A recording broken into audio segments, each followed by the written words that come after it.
appreciate that. So, anyways, I think most of the people I've seen here are RPCVs, but just in case there isn't anybody or are not aware of some of the facts, Peace Corps was established in 1961 under John F. Kennedy. In its history, more than 240,000 volunteers served in 142 countries. So normally what happens is somebody goes and applies, if they're accepted, they go for a few months of training and before going and committing to serving 2 years in a developing country, which is done all over the world in all different continents. So like I had mentioned, unfortunately 2020 was something quite unprecedented. For the first time in Peace Corps' history, they essentially shut it down. They brought back everyone from their respective sites. I specifically remember, because if you've met Ed Pettit, who is going to be here later on and speaking, he was actually hosting some of the people who had been evacuated from their Peace Corps sites. So obviously that put a huge obstacle in place, and so now we are trying to rebuild. We do have Chanel Jimenez that is here tonight, who is our regional recruiter. I'm going to let her get up here, do a spiel in just a little bit, but she is actively working to try to go and build those numbers back up as we try to kind of restore the program after COVID. So I just also wanted to mention, and Chanel can get into this as well, is for anyone who is also interested, we do have what's called the Peace Corps Response. And so that is something where you can go and serve for a shorter time period, I think somewhere between 3 months to a year, usually for something a much more specific kind of program. So especially for those that are later on in their careers and say, well, you know, I can't do Peace Corps, well, there's still opportunities to do stuff that's a little bit more feasible. So anyways, quickly before I go and hand it over to Chanel, as I was going and researching a bunch of this, I actually learned a few things myself that I wanted to kind of take these things through the different generations. So one thing that I learned when I was looking for cultural references to Peace Corps, does anyone remember that, and again, I have not seen the movie, shamefully I need to, Frances Baby Houseman in Dirty Dancing planned to join Peace Corps after graduating? Okay, was not aware. Rest in peace, Patrick Swayze, Houstonian. Okay, so then also, did anyone ever watch the TV movie The Waltons? TV movie. Okay, all right. So do you remember that Elizabeth joins the Peace Corps in The Waltons? Okay. And finally, for some of our millennials, how many people watched Boy Meets World back in the day? Oh, come on. Fantastic show. Still in love with Topanga. So does anyone remember that Jack and Rachel were joining the Peace Corps? Okay, at the end. Yeah, so anyways, and just real quickly also, not that anyone's in Peace Corps to get famous, but we do have some pretty prominent alumni. A lot of people have served in Congress and whatnot. However, I just wanted to throw out a few more interesting ones. So, how many people here use Netflix? Okay, Yeah. you're aware that Reed Hastings is an RPCV, served in Swaziland. So, thank you, Reed Hastings, and our streaming. Going back to also, I mentioned Boy Meets World, talking about 90s TV. You ever watched Home Improvement? Do you remember who Tim the Toolman's nemesis was? Bob Vila. Okay, Bob Vila is an RPCV. Okay. Bringing it back a little bit closer to home here in Texas, he actually ran for governor back whenever I was in college. A long-time comedian, but also has his own band. So how many people are familiar with Kinky Friedman? Yeah. Okay, Kinky Friedman, also in RPCV. So anyways, point being is that RPCVs end up going and doing all different kinds of stuff.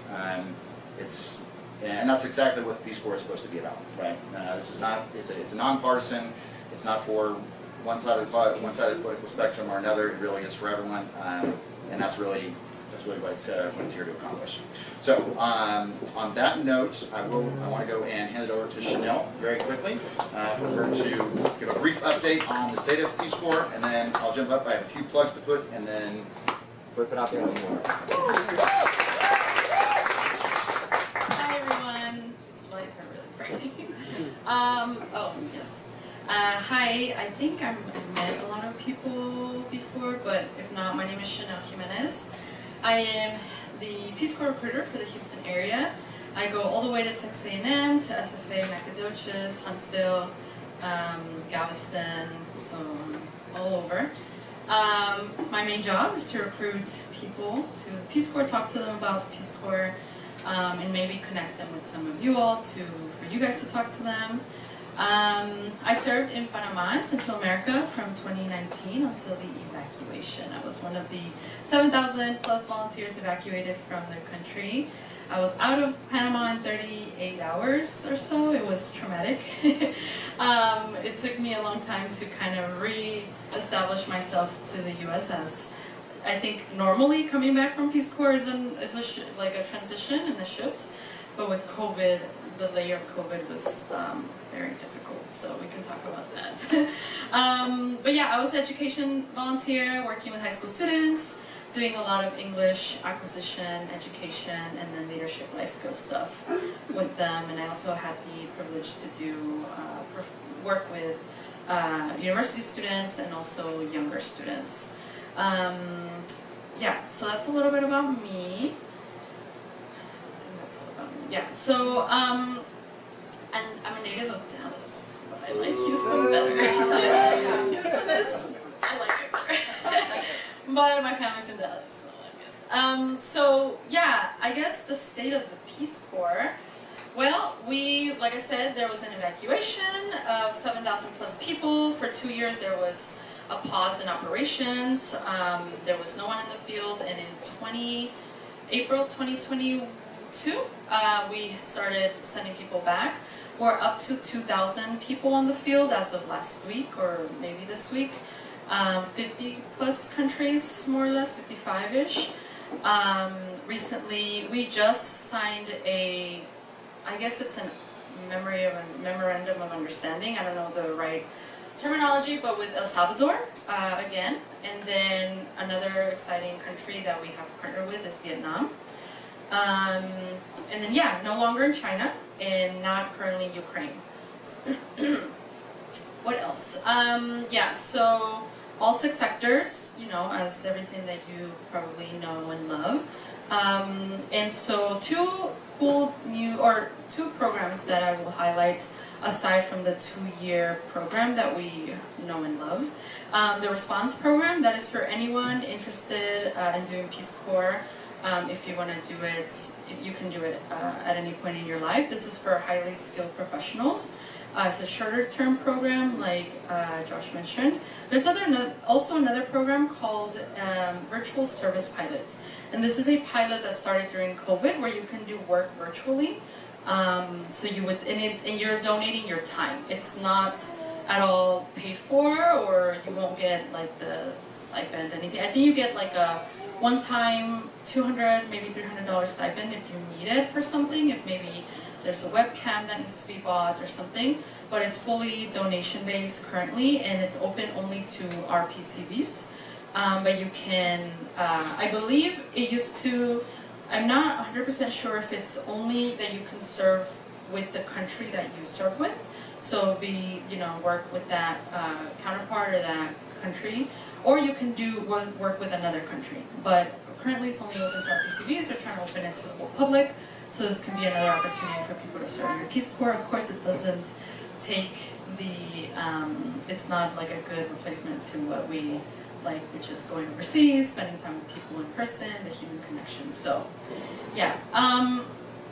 A big event happening that I don't know if you will mention, but I'm sure you all know about.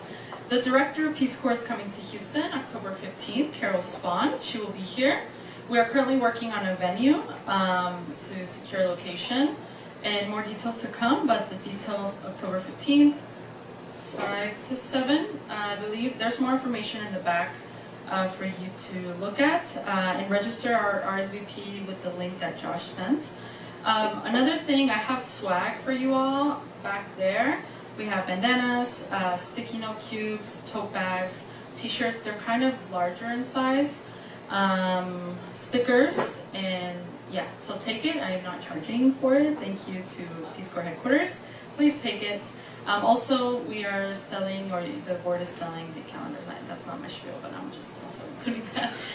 And there's a QR code on that table. It's a piece of paper QR code. You can scan that and you can look at the new pamphlet that they just designed, and you can kind of read through Peace Corps' new pamphlet. So it's a digital pamphlet. Yeah, so that's all. Feel free to talk to me later afterwards or connect with me via email. I'll put some of my business cards on there. Yeah, is there anyone here that has not done Peace Corps? I see some people. Yeah, I was like, I see. Did you? Are you UH students? No. I am. Did we talk this morning? No. Okay. I was at UH this morning working, and I talked to a bunch of students. So, anyways, yeah. I'm happy to chat some more later. But yeah, that's all. Okay. Thank you. All right. Okay, so before we get into it, I will try to say something positive about Dallas. So one thing in my travels, what I've realized is that the one thing that has united the world is the soap opera Dallas. Oh, When I was in Argentina, I remember studying abroad there, and my host mom going and telling me about how much she fondly remembers in the 80s, every Tuesday or whatever it was, going and watching Dallas. All right, and then me serving in South Africa, I remember going and being in the township in an all-black area, and them telling me, for the people who had electricity, that had a television back in those days, they would all get together on Tuesday nights so they could watch Dallas. And then I talked to the white people that were from Cape Town, and I remember she told me she was a waiter back in the day, and they said during the time when Dallas was on, they would shut down the restaurant because there would be nobody there because they were home watching Dallas. So that's all you're getting from me, though. Okay. All right. So real quick, before we get into it, she kind of briefly touched on it, but I do want to put in a brief plug for we are selling calendars. This is something that we do every year. That every month has a different country in which Peace Corps has served with different cultural and historical facts. Every day it shows different holidays that are happening around the world. So if you are interested in going and purchasing those do, portion of those proceeds do go back to help the Houston Peace Corps Association. So if you are interested in that, please go and see Kevin. That's right here. Kevin, could you just wave for everyone? Okay. So he will be here for that. Secondly, we also do, even though we are never going to exclude anyone from any of our events, we do have a membership that you can purchase for the Houston Peace Corps Association. It's $15, and like I said, I'm not checking whether people are members or not, but it really does go a long way in helping us as an organization be able to go and offer resources and hold events for the different RPCVs and future RPCVs here in the area. So what we do is not always free. We're not here to make money, but we do sometimes need some money in order to do what we do. So if you have not done that, I would highly encourage you. You can go to the National Peace Corps Association website. It's peacecorpsconnect.org, I think. And on there at the top right, there's a button that says Join Now or something. You can click on there. You can choose the National Peace Corps Association free membership, and then below that it has an affiliate membership. You can select Houston Peace Corps Association. The lowest tier is $15, and whenever you do that, a portion of that will also go back to us, and it also gets your name and information into our database immediately. So speaking of the database, if you are not in our Facebook group yet and are on Facebook, please come and talk to me or Kevin or somebody else here tonight so that we can make sure that we get you added. I know sometimes there's some difficulties with that. Priyanka, who is here, she's the one who goes and polices that, and she's very strict that if you do not answer the questions, she will deny you. So anyways, please, if you need some help with that, please come and see us. Secondly, we do have a distribution list through Gmail. So if you are not on that, have not been receiving our emails, please also come and let us know so that we can get your name and your email, and you can go and get that added to the distribution list. So, okay, so it is about time for us to go get into it. But speaking of time, I do want to mention that we all know that we could probably talk all day about the experiences and stuff that we had, given how significant many of our services were. However, we do have many people that need to go and speak tonight, so I would just say, please do. I'm going to try very hard not to go and pull anybody off the stage. But let's try to go and keep it to around 7 minutes, all right? Again, if you start going over 10 minutes, you lose the audience, and not to mention, it makes it more, it means that some of the people here that are scheduled to speak are not going to be leaving until like 11 o'clock. We don't want that, okay? So let's just please be mindful of our time, so keep it short and sweet, and let's keep things moving, all right? So, without further ado, I will go and call up our first speaker. His name is Jim Skelton. He served in Ethiopia from 1970 to 1972 as a public health worker, specifically in smallpox eradication. He transferred from USAID's Food for Work program to the smallpox eradication program and ended up actually writing a book about it, which I believe he does have some copies on hand here tonight. He also apparently was one of the original members of the Houston Peace Corps Association. I think helped draft some of the original bylaws, so somebody that has been very important to the organization here in Houston. So without further ado, Jim.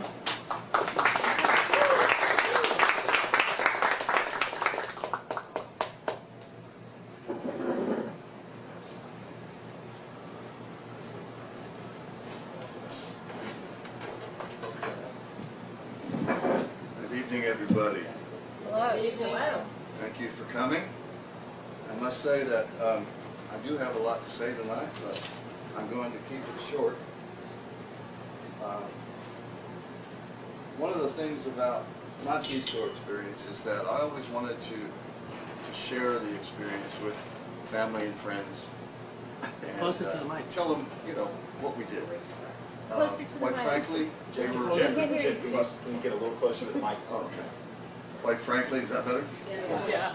They were not interested. Especially the slideshows. I've got to tell you, half of them were asleep pretty quickly because they had no identity with what they were seeing. They didn't understand because we're really bad at geography. We really are. Let's face it, we suck. Ask somebody where Ethiopia is and they won't know. They just won't. So, 53 years ago, almost to the day, I showed up in Atlanta with two different groups of people. One, rural development, another, smallpox eradication program people. 18 in the smallpox group, 12 in the rural development group. And as it turned out, it became very clear that the smallpox guys, and they were all men, by the way, were very special because they got to go to the CDC for training while the rest of us had basic orientation. And when we got to Addis Ababa in October 30th of 1970, they immediately were seconded into actually a countrywide cholera vaccination program. And the rest of us kind of sat in the hotel and said, what are we? You know, actually, it was very clear that they were doing something specific that was needed there. And once the cholera epidemic was over, they came back to training, and eventually we were sworn in on February 1st, 1971. And fortunately or unfortunately, I think probably fortunately, because it made me feel much more grateful for what happened to me eventually. When I moved to Mekelle, Tigray to work in the Ministry of Agriculture there, in a Food for Work program that was sponsored by USAID, I had nowhere to sit. I had no office, I had no chair. They basically didn't want me there, and they hoped that I would quit. Well, I sure thought about that, quite frankly, and that's really the one thing I don't want to be ever, is a quitter. So I hung in there, and one of the employees finally let me sit in a chair in his office. And eventually, I realized that this was a scam, because the then minister, or regional minister, I believe, I have no proof of this, I believe, was stealing the wheat that was for the workers who were doing this terracing program around Mekelle, and selling it. I have no proof. But the evidence came in this different form, which was every month he would have me come into his office to sign the report that he had prepared for the USAID. So that was at least a red flag. After a few months of this, you know, it became clear to the director, the country director, Jess Portugal was his name, what a great guy he was, that this couldn't continue. So he transferred me to the smallpox program, and I was so grateful. I must admit, I was a little bit ticked off that I had wasted time in McKellar, but I learned a lot there, and worked as hard as I could to help in the smallpox program.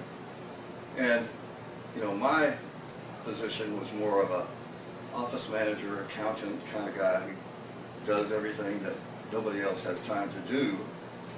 And I wasn't out in the field. I went into the field a few times, but it didn't take me long to realize that the guys who were in the field and who were doing the surveillance and the vaccinating were truly heroes, as were their counterparts, the Ethiopian sanitarians who worked with them, and more often than not were translators, which made the job a lot easier. Anyway, like I said, I was fortunate to have that opportunity, and I actually shared an office with Dr. Ciro de Quadros, who was an Argentinian doctor who had already run one of these operations in Brazil, in his home country. I meant Brazilian, sorry. And he was quite a taskmaster, but what a man, what a great leader and a mentor he was. And so we had a great time working together, and I'll never forget him, as well as Dr. D.A. Henderson. Henderson was the global director of the smallpox program for the World Health Organization. And he was stationed in Geneva, but he would make trips to Addis Ababa and in the country to see what was happening. Really a great guy, and unfortunately we've lost both D.A. and Ciro to cancer. But we've dedicated the book that I'm going to talk to you about to both of them, because they were such great men and friends, as luck would have it. It wasn't until May of 2014 that I got this idea to write this anthology. And it happened when I'm sitting in Fleming's in City Center area today, having dinner with one of the old volunteers in Ethiopia, Vince Radke, and his wife Marilyn, and my wife Marilyn. And he's sitting there telling one of those stories he told me, I don't know how many times, 5, 6 at least. And I'm thinking, you know, we need to get these stories together, because nobody knows how this was done. Nobody knows how we actually eradicated smallpox in Ethiopia.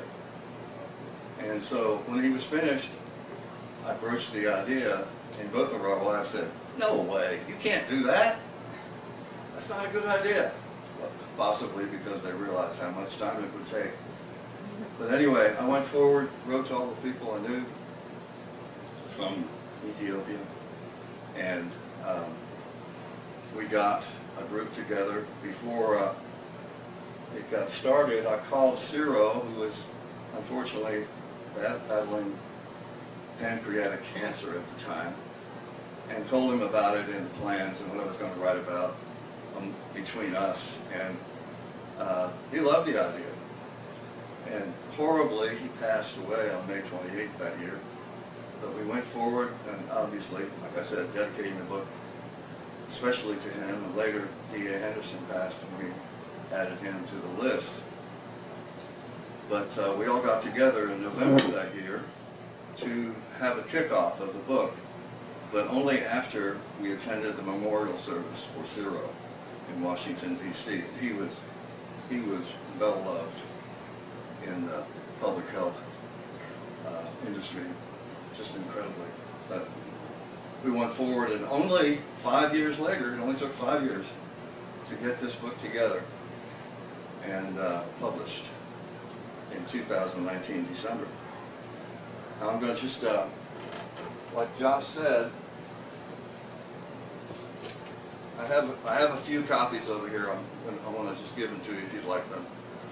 Just trying to spread the wealth. And as a matter of fact, I want to ask, is it Chanel? Or what's your name? Yes, Chanel. Yes. Chanel.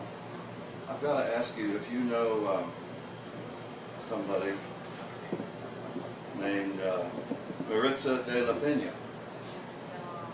Okay, she's the regional Peace Corps rep in UT Austin. Oh, okay. And so I My found her. colleague would know her. My colleague knows her. I found her name and I sent her a bunch of these books. Oh, okay. She's going to use them in her recruiting efforts. Oh, okay. Yeah, she's So- a strat. Yeah. I know who you're talking about. So I've got some more if you want some. Okay. Yeah. Anyway. Thank you. This picture on the front is a picture of coming out of a painting by an Ethiopian artist about how the smallpox eradication program was done. And we incorporated it in the book and used a lot of those images. But I think I'm starting to run out of time. 15 RPCDs from the smallpox program participated in this project. Plus, we had 2 chapters from Dr. Henderson, and I got a reprint made of an article from Ciro de Quadros. So we got 19 chapters, and actually 21 chapters. And it's a long book. It's got a lot of pictures. But the amazing thing about putting it together was that it was kind of like herding cats. Really, you got to imagine. We have all these guys who are some doctors, a lot of them professional public health people, and you know, they've got their own idea of what they want to do here, and they don't like to be edited. Okay. Okay. And so, who are you looking at? You're looking at the lead editor here. And you know, one time I got an article from one of the guys that's 95 pages long. Wow. I wrote back to him and I said, "Wow, you can't do this, man. And the book's only going to be 300 and something. You can take up a third of the book." Well, I don't know. I mean, I wrote it from my journal, and I think it's just perfect. So it took several months to get it down to 50 pages, and it's really a good article. It's really a good chapter. I mean, and but it was hard work getting in there because he has so much decided. His vision was perfect, which really isn't that unusual for writers, I don't think. Speaking for myself anyway. But anyway, we had others, even one of our editors, my co-editors, who decided he wanted to combine his 2 experiences, 2 different provinces together. And I don't know, do you guys know anything about Peace Corps writers? Peace Corps writers? It's an amazing thing that John Coyne put together 40 years ago. And they actually edit and publish books through Amazon. And that's who I went through, Peace Corps Writers. And I won't mention her name, who's the head editor for Peace Corps Writers, but she decided that she was going to be another editor. Saying, do you know the word for stop? No, I don't know the word for stop. What do you know what the word is? Oh, how about here, yeah, yogi. We just here. The guy stopped, we got up, we paid, and we went back and made it back. From that point on, Tony and I became great friends. We were roommates in our second year, and you know, we saw a lot of Korea together. And he's a great friend to this day, and I'm so glad that we didn't get lost together. That's my story.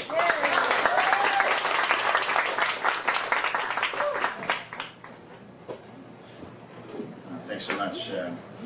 Now, I think it must be interesting for the folks that are serving today, because I think they have a lot more access to GPS and whatnot.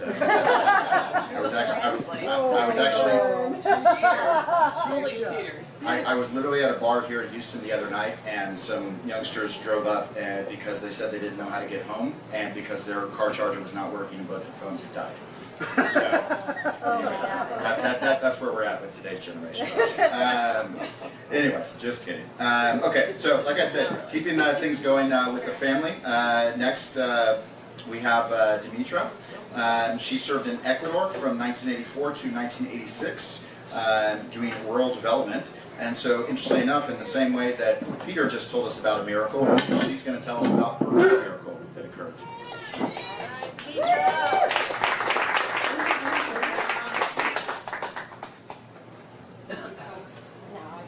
Thanks. Just took a second.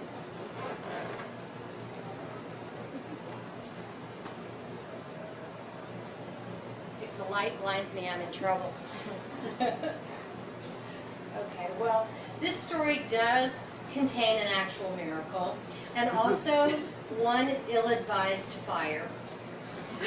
So I served in Quito, and we were in training. I served on the coast, and I served in Ecuador. We were in Quito at a training. So we all got together, and we decided we would go to a movie, and there was a theater that played English language films. And in 1983, a Steve Martin film came out called The Man with Two Brains. So this is 1985, and the film has just made it to Ecuador. So that was the film we went to see. In this film, Steve Martin plays a neurosurgeon who's in love with a brain that has no body. And it was delightful, it made perfect sense, it was quirky, and of course quite believable. We went to the film, because we were in training, wearing Cuerpo de Paz t-shirts, which is Peace Corps. So here are 5 gringas. Even though I'm Latina, I was considered gringa down there. So here we are wearing these Cuerpo de Paz t-shirts, and we're watching this film. Some of you may have seen this film. Most of you, or some of you, weren't born at that point. But anyway, there is a scene where Steve Martin is in Vienna, and in a park, and he's wandering around searching for a body to put this brain into. And there's a deep fog, and he encounters a gorgeous, blonde, voluptuous American woman wearing a full white, pink, full-length mink. White mink, full-length. And they have this conversation, and she says, "Hey, I'm an American too." They recognize that American accent in each other. And so she opened up her beautiful white fur and, spotlighted this gorgeous, beautiful, naked body. And she said, "I guess you could say I'm part of the Peace Corps." Beautifully subtitled, Cuerpo de Paz. So, there we are, people who stand out anyway, wearing these Cuerpo de Paz t-shirts, absent the full-length white mink, and we decided we would sneak out a little bit early from the film and try and get as far away from the theater as possible to avoid any sort of misinterpretations of our T-shirts. So I go back to Puerto Viejo on the coast, where my site was. We would meet once a month when it was paycheck time. All the Peace Corps volunteers would come into the city center of Puerto Viejo. We would drink beer, we would have ceviche, we would get our paycheck, we would feel really rich, and then we would go back off to our sites. Well, I told the story about seeing this movie and how funny and how we had to sneak out, and everybody thought it was kind of a funny story. So I decided I would write a fan letter to Steve Martin, because what else did I have to do, but write a fan letter. So I wrote him a fan letter, and I told him this funny story. It was funny, not funny, but awkward. And I mailed it, and I wrote it on some of you may remember this, the very thin envelopes that, had the red, white, and blue stripes around the corner, and, very clearly foreign mail, So I wrote him this letter on this really cheap stationery, and I put in my Peace Corps address, and I mailed it Steve Martin, actor, comedian, Fairway Oaks Country Club, Abilene, Texas. Why, you might ask? Why? Because I went to college in Abilene and high school in Abilene, although I was from Brownsville. I went to high school and college there, and someone in high school said, Steve Martin is a member of the Fairway Oaks Country Club, and we saw him there last week. And this was like a huge rumor in Abilene. I never really believed it, but there I was writing a fan letter, and I had no idea where to send this thing to, pre-internet, and so I mailed it like that. So, here's the miracle, and it is a bona fide miracle, and I think everybody in this room, were I presenting this to the Pope, would vouch for me as this being a verifiable, true miracle. I mailed it. And 3 weeks later, I had a reply from Steve Martin. I did, a reply. It was a very nice reply. It was in a little envelope, little white envelope. Now, in 3 weeks, it would take 6 weeks for my parents to get a letter. It would, we were talking from the time I mailed it to the time it came back. Come on, everybody, right? An absolute miracle. So I get this letter, and of course, the next month that everybody comes into town, I'm showing it to everybody. This letter became Peace Corps lore. It was she got a letter, sent it and back in 3 weeks. That was the big thing. And from a movie star, mailing it with this goofy address. So everybody knew the story. Months go by. The sad part of the story is I had a boyfriend in Abilene, and we were going to keep in touch, and he never wrote to me, but I believed he would, but he never did. A year goes by, I get my first letter from this boyfriend, who I had stopped believing. Sorry, Ted Lasso, but I had stopped believing he would ever write to me. This was pre-internet, remember? You got a letter or you got nothing. So I get this letter from this guy, and he's just like, you just must be so tired of hearing from me from all my other letters. I remember that line, because it infuriated me. My Latina blood boiled through my head. I was shaking, I was so mad. I get on this bus, this outdoor bus, I get to my site, I start a fire, and I throw his letter into the fire, and I'm still furious. And I take my box of letters, all the letters that I had ever received for the year and a half that I was in Peace Corps, and I threw them all in for good measure. Yeah, because I was showing him. And I burned them all. I burned them all. So, more months go by, and new omnibuses started rolling in, getting training. We now have special ed, deaf ed volunteers, we've got water volunteers, cattle volunteers, and we're all in town for the once a month to get our paycheck. And I'm telling the Steve Martin story, because they haven't heard of this miracle story. And other volunteers who were in my omnibus, who had held this Steve Martin letter, said, God, you just make this stuff up, Demetra. This is crazy. You're just like telling this story. You're telling this crazy story. It didn't happen. Where's the letter? Because they also heard, and we're probably sick of hearing that I burned all my letters. So we continue to drink. I continue to emphatically say it happened. They continue to say it didn't. So we decide, as a group of 15, at this point now, quite drunk, Peace Corps volunteers, sitting around, to write Steve Martin a new letter. Let's see if we can recreate this miracle. So we write a letter, and I started with, "Dear Steve Martin, I'm sorry I accidentally burned your letter when I was burning letters from an old, ex-boyfriend who was a jerk to me, and I really can't prove that you wrote it to me. Everybody's saying you didn't. Could you just send me an envelope? Just anything at all to prove that we have communicated." And then we decided we would invite him to Ecuador, and then everybody started writing their little mini paragraphs on this same cracked paper, and we did that, and we mailed it to him, and 3 weeks later, I'm checking my box, there's no letter from Steve Martin. It's time for COS, no letter from Steve Martin, so we go to COS, I come back, and the very last time I checked my post office box before handing them the key to leave, there was an envelope from Steve Martin. There was. And he wrote me back, and I will read the letter to you.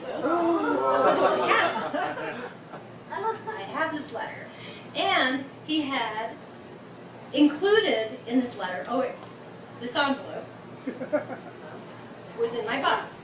And he had included in it 20 signed autographs. So to everybody who had signed the letter, he signed "Hi," and he put my name, "Hi Demetra, Steve Martin." But here was the letter. "Dear Demetra and everybody else," top of the line. "Thank you for your lively letter, and sorry for the delay in answering. I'm enclosing several photos which you may or may not want, but I'm sure the Ecuadorians would love them. Keep up the good work down there, and America is thinking of you. Sincerely, Steve Martin." From one wild and crazy gal to another wild and crazy guy, thank you.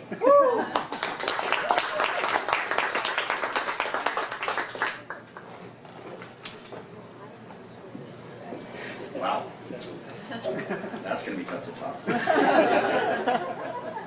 So, keeping on with the family tradition, like we said, the daughter Yeah. also was serving. It would have been awesome if you had tried to send a letter to Steve. You never know. So anyway, so we have Danielle now, who served in Panama from 2018 to 2020 as in the environment sector, and she is going to talk to us about giving her dog a bath. Oh yeah.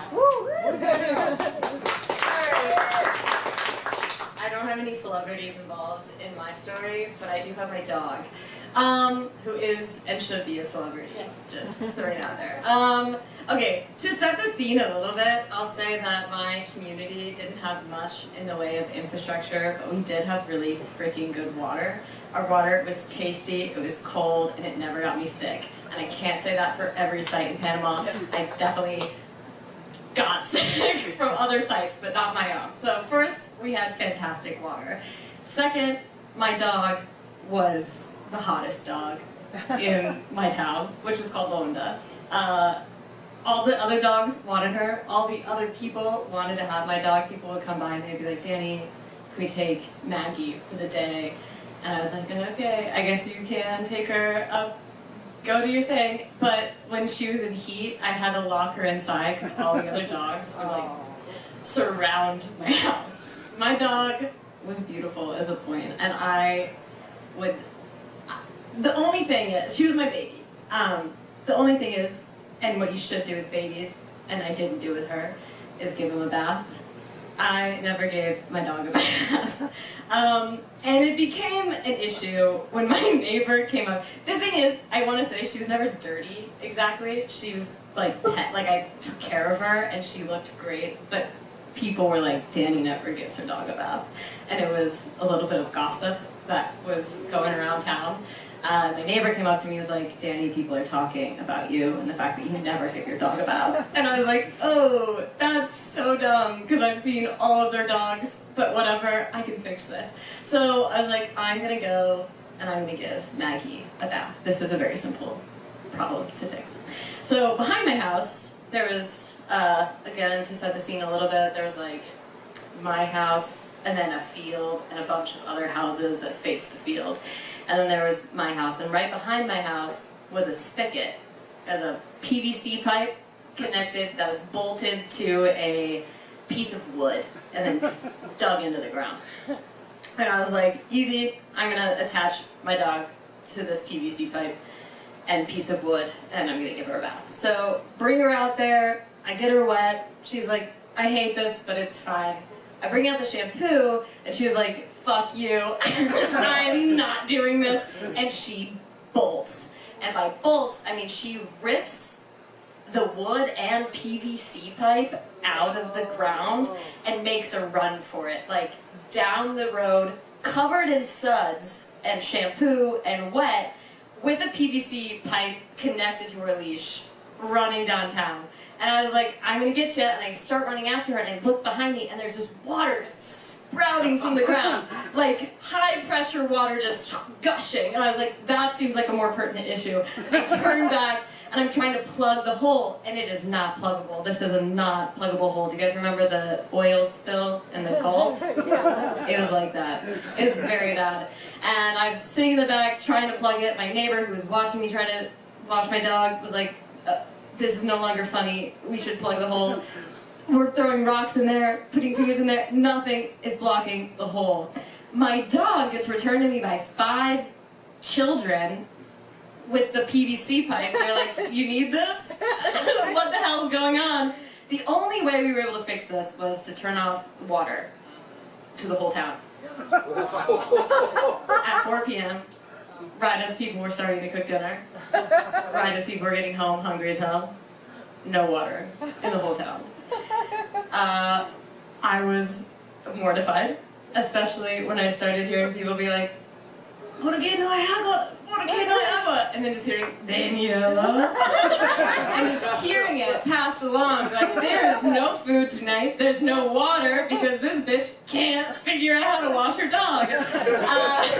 It took us like 2.5 hours to plug the hole, to get everything fixed up, and like for the cement to cure, not cement, the glue, the PVC pipe glue to cure. And then we were able to get water going again around 9 p.m. People were like, oh, thank freaking God, we can finally eat. And I was like, this is the worst I've ever felt. I was like standing in the field, just watching one abuela just like next to her empty pile. Like, thank you for being here. I love you. And then no one ever asked me to wash my dog ever again. They never brought it up ever again. And that is my story.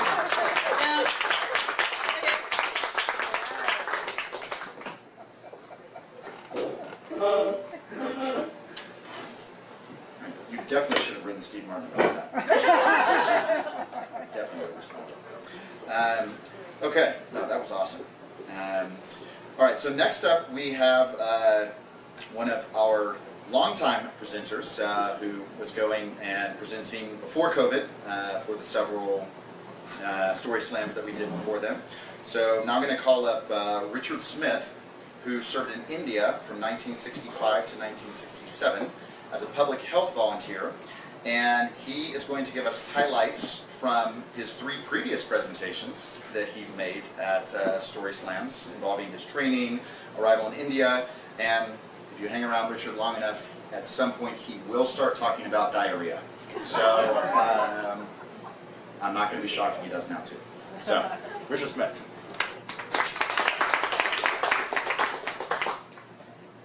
Yes, well, that was my original intention, to combine all my stories, the 3 previous stories, and then I said, I have a better idea.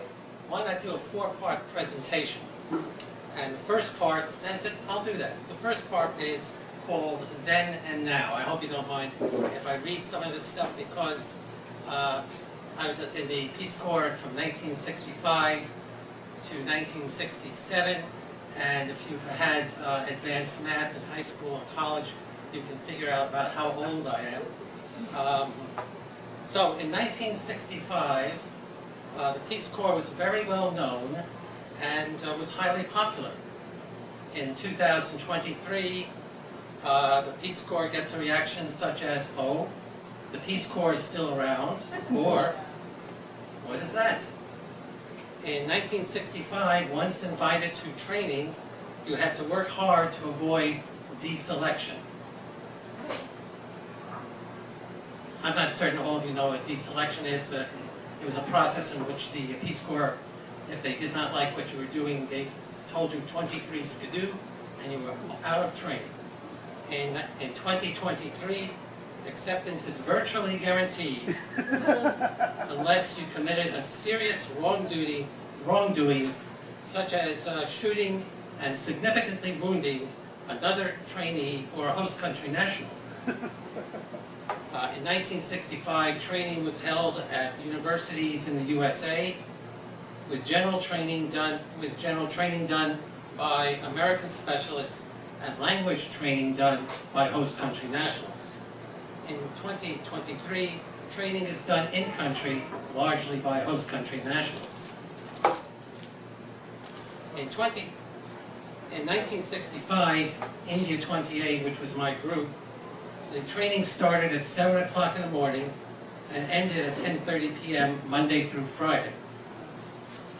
Saturdays we went from 9 to 5 p.m., 9 a.m. to 5 p.m., and Sundays we had to watch films about India, which usually took about 2 to 3 hours. After training ended at 10:30, we reserved time to go to the Tuxedo Bar for another hour and a half and did not return to our dormitory till about 12:30 in the evening. In the morning, rather. In 1965, one half of India 28 was assigned to the state of Kerala, which was the only state in the world that had freely elected a communist government. Hence, the United States government assigned us to work with commies when the Cold War was still going on. In 2023, Peace Corps volunteers are assigned all over the world, perhaps with some assigned to communist countries. In 1965, Peace Corps India administration had no rules regarding travel from site assignments. In 2023, in some countries, it is possible to get fired for leaving one site without permission, even on day trips. In 1965, one means of communication with other Peace Corps volunteers in India were the inland letters referred to briefly by Dimitra. I believe it actually, when it went internationally, they were called aerograms.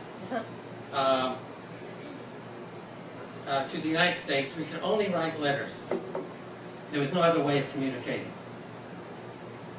In 2023, Peace Corps volunteers communicate via cell phones, computers, and of course the video conference, which enables you to have one foot in your country, host country, and the other foot in the United States. But also this meant that we were out of contact, or quick contact, fast contact, with Peace Corps administrators, so they really didn't know what the hell we were doing out in the field.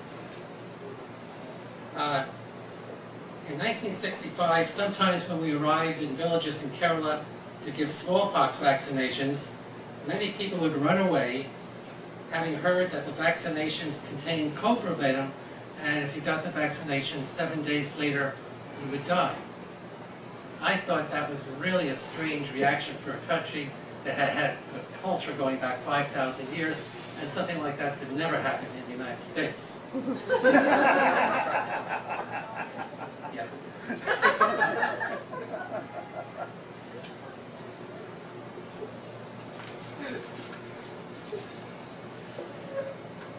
Oh, part two. Now, if I take too much time, you just be brutal. Cut me off, please. Part two is I learned my principles for project implementation and travel in the Peace Corps. Number one, be patient. Do not try to implement change before gaining a basic understanding of the people with whom you are working. Two, understand that each person in a society has a role and that role must be respected. Three, do not criticize people with whom you are working. It will get back to them. Four, start with the felt needs of people. I haven't heard that expression in a long time. But the felt needs are the needs the people themselves feel that they have, not the needs that we want them to have. And that idea of starting with the felt needs helped me considerably to implement successful large-scale instructional technology programs in the Houston Independent School District, for which I was sentenced for 20 years after committing a horrible crime in New York City.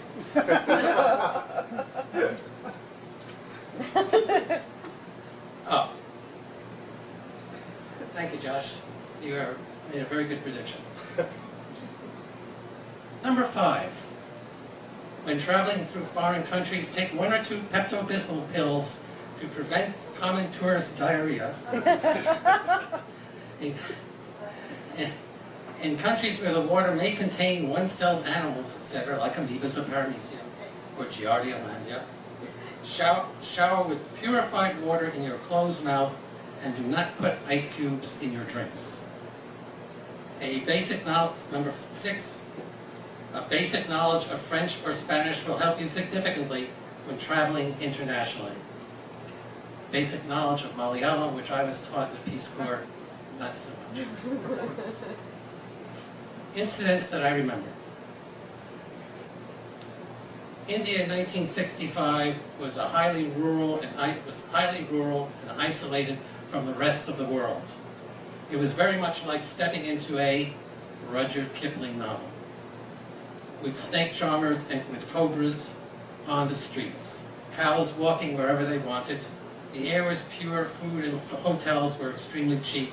We lived well on $75 a month stipend.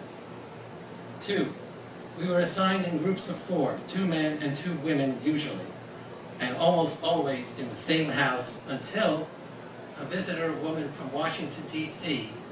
discovered this, complained to President Johnson that Peace Corps volunteers in India were living in sin. So I had to get a new house about 200 yards away from the original house in which I was living. We paid rent for that house, and I stayed on living in the original house. Like I said, they didn't know what we were doing. They had no idea.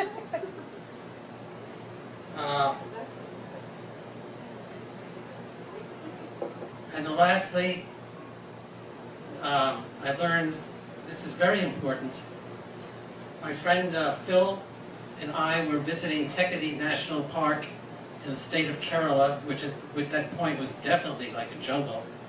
And we were walking along one of the roads back to the hotel. Thank God it was only about 100, 150 yards from the hotel, when we both had the brilliant idea when we saw a pack of monkeys in the trees about 50 yards away from us. As an education volunteer, and she is going to tell us about her Latvian Song Festival experience. Woo! Yeah! Woohoo! Alright, I make no promises. There probably will not be singing, and wow, these lights are bright. Like, hello friends, all in the distance. Brought my flag, got cheering people in the back. Have I did time myself? Don't start yet. But for those of you who do not know where Latvia is, we're going to start there. But I was there from 2000 to 2002, 9 years after they re-emerged as a free and independent nation after their occupation by the Soviet Union. And that's a very specific word, and I use it intentionally. The geographic area of Latvia is the size of West Virginia. And as a native Texan, but not from Houston, don't judge me, I got here. Getting there was a whole big deal. But it was on the Baltic Sea, and it's between Lithuania and Estonia. But how many of you know exactly where that is? Alright, so there's a blank spot in your mind between where you think Germany is and where you think Russia is. That's about where Latvia is. Just so you know. So they became an independent nation in 1918 originally, but we're going to skip over a whole lot of history because this is not that class. But during that time of the occupation, thousands of Latvians were deported and murdered and sent to other places, and their population was replaced. But during this time, the Latvians preserved their culture and their language distinctly through singing and dancing and poetry and, you name it, arts and crafts. They make amazing mittens. Please go there and buy some. And so they became a really reaffirmed independent nation in 1991. They also made it into NATO and the European Union in 2004, and then they even adopted the euro, so please go there and spend your tourism dollars. So I arrived in Latvia in the summer of 2000, a few weeks after my college graduation. Did I even have any idea what I was in for? No. But I made it to my permanent site in the lovely small town of Aizpute. It's in western Latvia, in the middle of nowhere, literally in the safety security briefing. They're like, well, how long will it take you to get back to the town? I'm like, I don't know, send a helicopter, because I'm not going to make it. But I was there for the start of school where I was teaching English for 9th through 12th graders. My host mom was a delightful woman who I was the only daughter she'd ever had, and she was really excited that I was going to be happy and all of that. She was a Latvian literature teacher, so she also really wanted me to understand Latvian culture and traditions, so it was really amazing. So in one of our first early conversations after the, well, what's wrong with you and why are you here and all the usual host family things, she said, well, what do you want to do for a hobby? And I was like, wait, did I need a hobby? I was like, I thought that found itself in the Peace Corps. And she's like, why don't you do hobbies? And because she's already disappointed in me by this point because I don't have American dances to show her or like crafts that we do. So we decided that I should join a choir. It's like, I can sing, I've done this is part of, you know, life going on. So she called around and found out where the grown-ups choir, because every town has a choir. There's probably the mixed chorus, the men's, the women's, and maybe the youth. So she called around and was found out where to go. And so I showed up at the correct day and time. Hello, hi, I'm the American, I'm here to join the choir. And the person at the desk at the check-in was like, why? And I said, well, I'm here to sing, you know, my Inessa told me to come. And she said, but you're an American. And I said, yes. They're like, but we sing in Latvian, is what she said back. And I'm like, yes. We're speaking Latvian right now, right? And she said, we're not speaking Latvian. And I'm like, is this like something, I'm being punked? I mean, what is happening? And so I went home. I was like, well, okay, I guess it wasn't meant to be, because I guess I got rejected from joining the choir. So I went home to my host mom, and I was like, I guess I'm sad. They didn't want me, and she was not one to be deterred. So she sat there for a minute, she's like, no, there is a choir you can join. And I'm like, what are you talking about? So she called our colleague at the school music teacher, her name's Aria, and she said, hey, would you let the American English teacher join the school choir? And I'm like, wait, what? What just happened? Anyway, so Aria said yes, and then launched a whole plan where the kids were going to learn to sing in English, and I was like, well, I want to sing in Latvian, there's a whole plan. But this was summer of 2000, and we were all preparing for the 800th birthday of Riga, the city, the capital of Latvia, to be the following summer. Normally the Latvian Song Festival is every 5 years. This year was the 150th year of the Song Festival. Anyway, so I went back and looked at my calendar. We were rehearsing 3 nights a week. I mean, seriously, I guess, you know, I was getting in my singing time and cultural. The students loved it, though, because they took very good care of me. They made sure I was saying things right, and then they enjoyed teaching me, even though I was able to pretend I didn't actually speak Latvian. I'm a great faker for quite many more months. So we, as a group, we did have to compete. We got selected. So fast forward to summer, when we're going to the Song Festival. And I had seen some pictures, but I was like, I don't know what's happening at a song festival. I mean, it sounds really cool. And I knew that there was an amphitheater, and I knew that the choir was, it's like a football stadium, but the choir is the stands, you know, with you and 10,000 of your closest singers, and the audience is sitting on the field, you know, thousands of them. And so if you think about it, in 1873 there were 1,000 singers at the first song festival, but this past July there were 40,000 participants. Wow. They actually recently expanded the amphitheater in case you plan to go and get tickets immediately. And I probably can't sing because I'm a little nervous, but one of the songs that I want you all to know about is Saule Perkons Daugava. And it is sun, thunder, and thunder in Latvian is both a reference to the thunder of the god as well as the sound. And Daugava is the largest river in Latvia. And it's based on a poem that was written in 1916. But it starts out, Latvia was laid down by the sun when the ends came together. White Sea, which is the Baltic Sea, Greenland, Latvia had the key to the gate. And that's a cultural reference to basically the founding of their humanity. But it ends, water of death, water of life, we felt both in our soul. The sun is our mother, the Daugava, the river, is the midwife of our pain. The thunder, and it's capital T for the god thunder, delivered a blow to the devil. He is our father.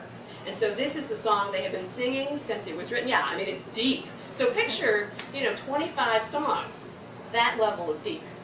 So what's funny, and I mean, this is really funny for me because I think back to the song festival and I was getting ready to share the story. I have no idea where I slept. I'm like, we got on a bus and we went to the Capitol with teenagers. But I remember it was fun. We went places. The choir. We took the bus to the Capitol. My students had helped me develop my Latvian cultural costume because I was nervous. I was like, I'm going to get it wrong. Like I'm going to be, like somebody's going to see in me and know that I don't belong, or that I'm doing something to offend somebody. And so I also didn't want to get lost in the choir of 10,000 people. And so we get there, was 2 full days of rehearsals, and then we get to the big day of the concert. But we had to, so Latvian women, when they prepare for one of these events, wear a crown of flowers. And because I'm with the teenagers, right, we didn't buy them or make them in advance, like responsible people. We went to the side of the road and picked some weedy flowers and wove them into like flower crowns, like one does. So we were all ready for the parade, so that's what we did. Got dressed, went to the parade, and think about it. Thousands of people all in the parade from all over Latvia and all over the world. Latvians return to this festival. I do think that both my host mom and the choir teacher told the other altos to make sure that I didn't get lost. Because any of you who worked with teenagers, can you imagine taking 25 teenagers and just like, good luck, I'll see you at the end, here's our meeting spot? I mean, I'm still blown away by that. The concert starts after sunset, which is late because you're pretty far up in the north. And so there's intros, there's songs. The president of Latvia at the time, Vaira Vice-Freiberga, a lovely lady, gave the most amazing speech ever. Like, seriously, you should see it. It's probably on YouTube.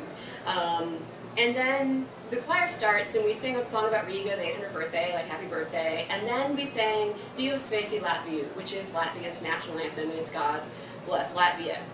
And I remember taking a moment, looking around at my fellow altos, the looks on their faces, because this song was banned. It was not allowed to be sung during the Soviet occupation. And the end of the song is where Latvian daughters bloom, where Latvian sons sing, let us dance in happiness in our Latvia.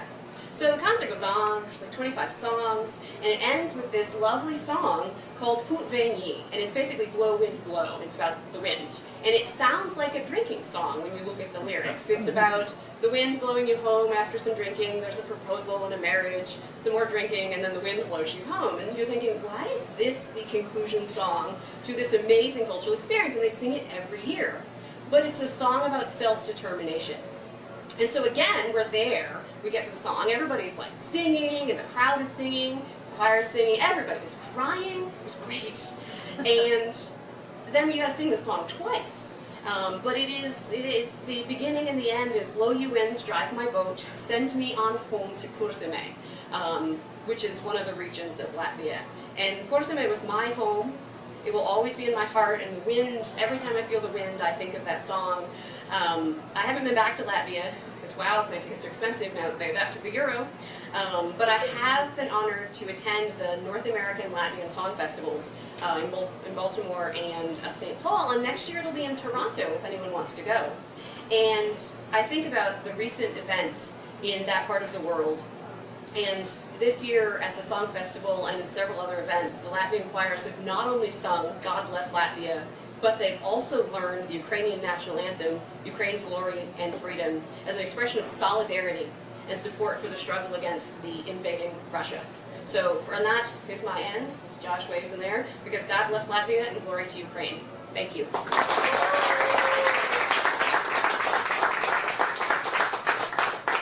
Are you sure you don't want to sing? We'll let her come back up on stage later. Awesome. I feel like I need to buy some like Latvian poetry or something. That is fantastic. No, thanks so much, Kate. Okay, moving right along, our next speaker, longtime member of Houston Peace Corps Association, and he holds the distinction, as far as I know, of being the only person who has actually done both Peace Corps and Peace Corps response here in the group. So please welcome up Ken Fraley. He served in Korea. So he originally served in Korea from 1977 to 1979, and then by his own admission had a midlife crisis and joined Peace Corps response to go to Jamaica in 2013. So when he was in Korea, he was in the health services sector, and he's going to speak to us about the transformation of South Korea to an economic and cultural powerhouse. I'd also be interested if you ever had to take a fork in the road. That was the midlife crisis. Yeah.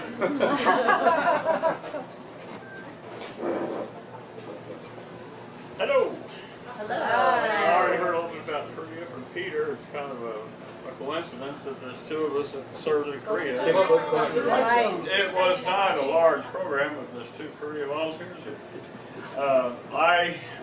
After college, I was kind of floundering and not sure how I wanted to proceed. I heard of Peace Corps, and since my first postgraduate position was tossing birds at churches' fried chicken, I decided to check it out, and a very enthusiastic recruiter talked me into this program. Oh, you have a microbiology degree? We have a health program in Korea. Oh, Korea. Okay. Sure. Yeah, I'll do that. And so off I go. We were trained in Korea, so it's just immersion, 10 weeks of training, and then I was assigned to a small town health center. We were doing tuberculosis control. And so that's kind of the theme here, is that a lot of times you say Peace Corps in Korea, and you go, wait a minute, Korea, they're selling us Hyundais and Samsungs and, you know, Oscar-winning movies. But you have to, this was 1977, and rural Korea was still recovering from the impoverishment and devastation of the Korean War and a long period of poverty after that. And I served there. I did assimilate into the culture. It was difficult, and I was glad I had my lab tech training, because I could make myself useful before I learned to walk and talk. And then I went out into these very remote villages with my Korean co-workers.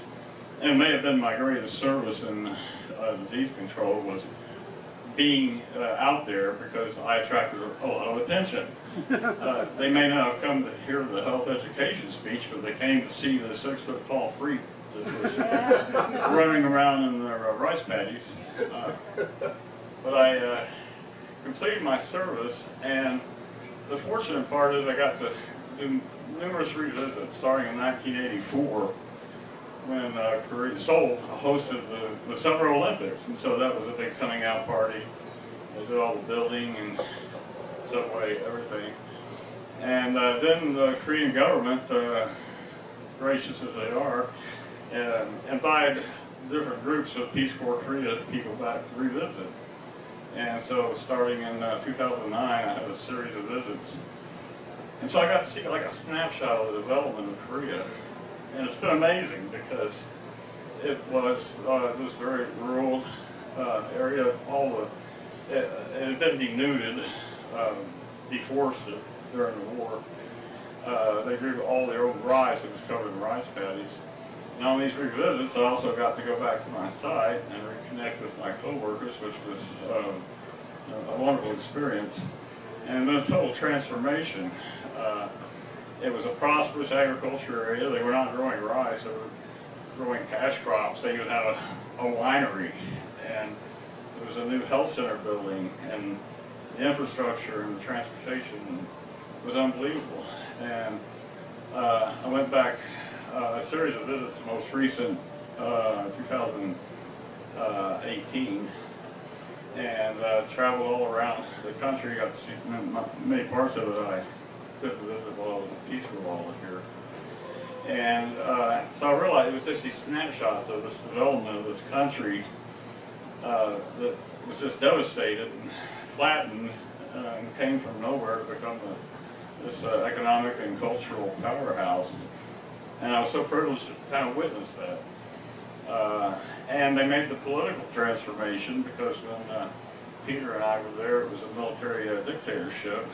and they had a difficult and somewhat violent transition to democracy, and they are now a vibrant, contentious democracy with rule of law. They even managed to imprison one of their former presidents for corruption. Now, that's an advancement.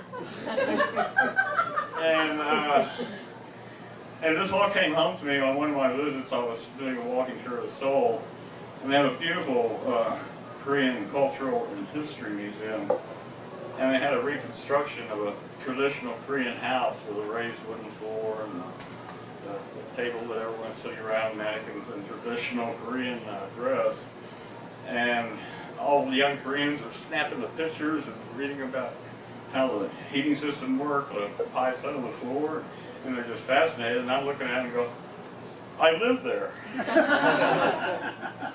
And that's when it brought home that I actually experienced a traditional Korea that is kind of no more.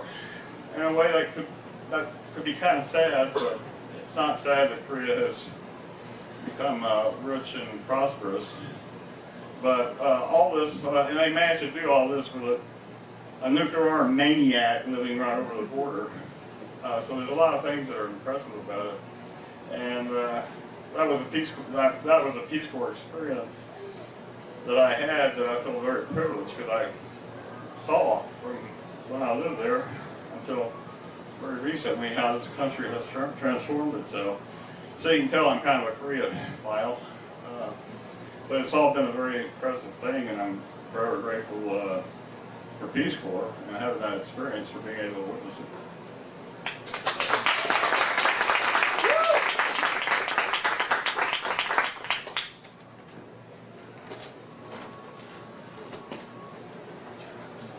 So no, I'm not gonna lie. How many people watch Squid Game on Netflix?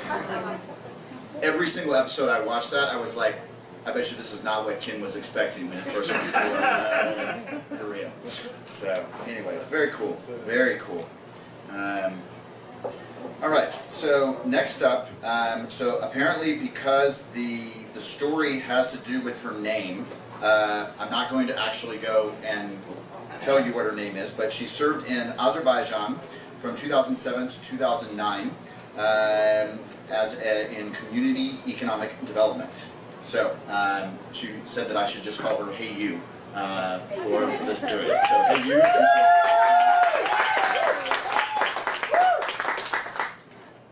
Alright. Hi everybody. I'm so very happy to be here. Peace Corps volunteers have definitely been my family, especially in the last few years. And this is my first Story Slam. I was the most excited about this event than any other, so really happy to be here. And also, it's Josh's birthday. Can we say happy birthday to Josh? All right. How happy that? All right. So Josh's instruction to us today was he asked us to tell a story. To talk about some type of lesson, something transformative, kind of a complex, overcoming some type of quandary or something. And since I didn't learn anything in the Peace Corps, I just decided to, hey, I'm just going to tell you something that happened. Okay? All right. Something to know about me is that I've always hated my name. Always hated my name. It's just, it's terrible. It's the crappiest name you've ever heard, all right? For those of you that don't know my name, can you guess? Can you guess what my name is? Hey. So I do answer to Hey You. Any others? Hamburgers. Hamburgers! Oh, that's a good guess. Only on Facebook. Only on Facebook. To give you all a clue, my name rhymes with a body part. And it's not Dolores. Rose. Rose? Rose. What body part does Rose? Nose. Nose! Oh, no, that's a good one. That's a good one. No, it's not Rose. Any others? No. Okay. So I I guess I didn't have to look at my paper for this, but my name is Judy, okay? And so since first grade, I've been Judy Booty, I've been Fruity Judy, I've been Judy Booty Fresh and Fruity, I've been Judy Has Cooties, which I think when you're little, cooties is like a kitty type STD or something, right? Okay. So I was all those things from first grade, okay? So for all of you with little kids, you think your little kids are angels sent from heaven? No, they're little terrors that call me Judy Booty throughout grade school, all right? So Judy Booty ever since first grade. So fast forward to signing up for the Peace Corps, and when you first sign up for the Peace Corps, all the volunteers kind of congregate. Is it called staging? Yes. Yeah. Yes. Okay, Yes. okay. So for us, right, it's an orientation. For those that don't. All the Peace Corps volunteers, there's a country, not a country, they all meet in a city in the U.S., right? You stage, you meet, and then you all go off together, right? So our whole cohort met. The very first person that I met in Philadelphia, oh gosh, she was terrible. She was really, and, she was just not a really nice person, you know? Just terrible, and you know, I mean, I can't say her name, you know, that wouldn't be proper. But Dana Cooper, she was just a really, really terrible person, okay? So when Dana Cooper asked me my name for the first time, because she was the first person I met there, right? First person to ask me. I was like, oh my God, you know? Nobody knows me here. None of these 30 people in my cohort know me. The staff doesn't know me. This random ass country that they're gonna airdrop me in doesn't know me. Nobody knows me, and I don't have to be Judy Booty for another minute, okay? I don't have to be Judy at all, right? And so when she asked me my name, I blurted out Dwight. Okay? I blurted out Dwight, and the funny thing with names, the way they work is when somebody asks you your name, what you tell them at first is your name, okay? You can't tell them one name and then 2 seconds later tell them, oh, no, wait, that's not my name. No, this is my name. So for 2 years, I was Dwight. Okay, for 2 years, I was Dwight. And you might be asking, well, why Dwight? Why did you pick Dwight? Why did you say Dwight? And for those of us who've gone to the Peace Corps, right, the few months that before I got sent off, I was unemployed, living in my parents' basement, right, eating Oreos all day, watching Netflix of The Office over and over and over again, right? Oreos, Office, Oreos, Office. And the name just stuck with me, and there's no other meaning besides that, okay? No other meaning at all. So, all right, so the first name, so Dwight popped in my head when terrible Dana Cooper from Chenal, Illinois, asked me my name, and so I was Dwight for 2 years. And in a post-Soviet country like Azerbaijan, you know, it's not just Dwight, it's Dwight! Dwight! Like from your gut, like Dwight! Okay? So for 2 years it was Dwight! When is Conversation Club? Okay? Dwight! Are you going to the internet cafe? Dwight! Why did you pee in this hole? You were supposed to pee in that hole. You peed in the wrong hole. 2 years. 2 years. But Dwight did grow, Dwight did learn, and because first when Dwight went to Azerbaijan, she's very closed-minded, and she thought, America is the greatest country in the world. Let me tell you about America. Let me change your country so that it's like America. Let me tell you how it's done.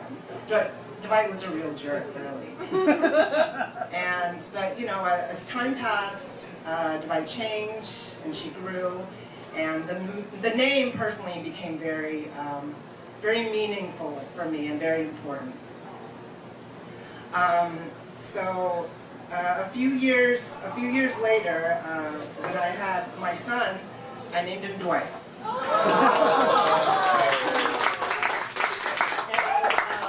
So I named him Dwight, not Dwight, because I don't hate my child. The reason I named him Dwight, because I can, like when I first met him, when I saw him, I could see in his eyes, he was gonna be a little jerk, like just as big as and like when I say jerk, I mean jerk, not like Satan. Otherwise, I would have named him Dana Cooper from Chenoa, Illinois. Instagram handle Dana the Foodie. Thank you.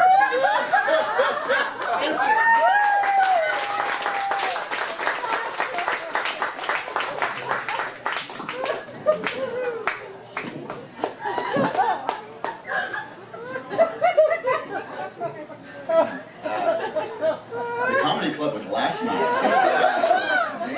I don't think they got anything on Judy. Man, wow.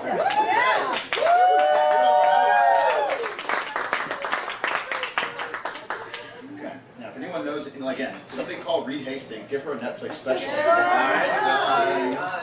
Cross-cultural bonding that occurred afterwards.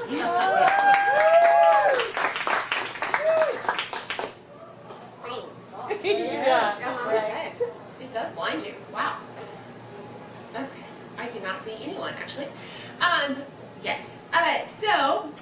I'm sitting there in Morocco, late summer, 3 months to COS, so we all know what those last countdown months are like, and you're literally counting on your fingers how many more days are left while I'm here. And I lived in the mountains of Morocco, thankfully nowhere near where the earthquake was recently. And I'm just lazy on a late summer day, and we all live in Houston. We know exactly what it's like to have a lazy hot day where we don't want to do anything. And I'm just lounging on my couch, which we call a ponge in Morocco, and they're elevated so that you don't have like little critters on your floors or anything like that bother you. And I'm just sitting there reading, minding my own business, and all of a sudden I look up, and there is a massive rat that is like sauntering its way around my house. And I did what every normal person would do. I ran out of the house screaming and went directly to my host family's, which was just next door, and was like, okay. I'm like terrified, I don't know what to do. There is no one at my host family's home, and this is a family of like 4 different families, 20 people. There is always someone home. And there's always someone that wants to know if you're home while you're at your house. And there is no one to be found. So I just wander around my little town. I think I said hello to everyone. There are some days when you're a Peace Corps volunteer when you don't want to talk to anyone on your side. Well, on this day I wanted to talk to everyone and said, hey, you want me to come have tea at your house? I know that I've said no 5 other times. I'm happy to take the invitation today. Finally, by dark, I'm like, oh no, I have to go home. And I unlock my door, and I find the first thing that I can find as a weapon, which is like a broken broom handle to like get snow off the steps and everything like that. I go to every room in the house. I'm like, okay, I don't see a rat, I'm good to go. Instead of sleeping in my bed, I slept in the most elevated part, the ponge of my house, and said, hey, I can sleep here, it'll be fine. And as I'm just sitting there, I'm like trying to fitfully sleep. Finally, I decided that, nature calls and I need to like go to the bathroom. It's like maybe 8 o'clock in the morning at this point, and I'm like, okay, let me just go to the bathroom. In Morocco, we have what we call squatty potties. I'm sure most of you guys had those as well in your sites. Squatty potties, and I'm in the middle of standing up, and I look down, and there is the rat's face in the middle of the toilet. Oh. And I screamed, and when I say I screamed bloody murder.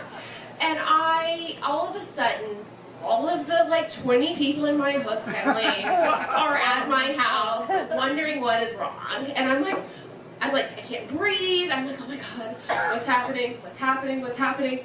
And I never learned the word for rat. Never needed to know it. And I'm like, I don't know what to say. And I finally stammer out that there was like a little kitten, but a bad little kitten in my toilet.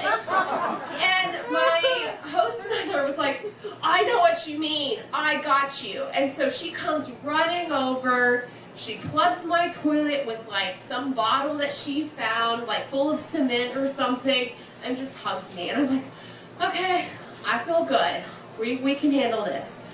Well, I also quickly got ready, and I went to my market town where all the other volunteers are on the first car out of town. And I hang out there for like a weekend. I happened to actually see my landlord, who's a member of my host family, while in the market town, and he comes up to me and goes, Ilhan, my Moroccan name, I heard you had a rat in your house. Buy this. And he like wrote something out in Arabic and said, go to this one store. They'll help you. I'm like, okay, fine. And I'm like, I have no idea where this store is. We find it, me and a like motley crew of other Peace Corps volunteers who are like high on the weekend, like, whoo-hoo, we're not in our sites anymore, let's go have fun. We find this store like in a back alley. I like hand something over, and the guy goes, do you really want this? And I was like, the sheikh told me I needed this. He was like, the sheikh of Hadid? I said, yes. Okay, no problem. Hands me this bottle, and it, in English, hydrochloric acid. I was like, okay, fine, this will work. I get back to my site, and I said, I bought it. He goes, pour half of it down the toilet. I was like, done. And he was like, you will never have a rat again. And I was like, I never had one for the last 3 months of my service. And I was very, very happy, and I thanked him profusely. And he was like, we're good to go. Don't worry about the plumbing. I was like, okay, we're good. So, and that is my story.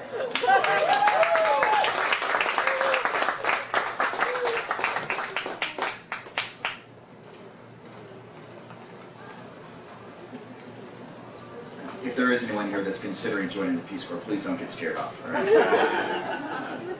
This stuff does happen, though. Like she mentioned, there are remedies. Okay. All right. So next up, we are going to have Ed Pettit. Served in Botswana from 2006 to 2008. Although that was only his Peace Corps service, he actually ended up going back later and working in the Baylor, forget what it's called, clinic that they've set up there. Yeah, and was in the public health sector. Also, are you still the honorary consul for Lesotho? I am. Okay, honorary consul for Lesotho. Apparently, do you have the license plates? I have the State Department ID card. Okay, all right, so he's legit. All right, so, and he is going to talk to us today about first tongues of the Kalahari.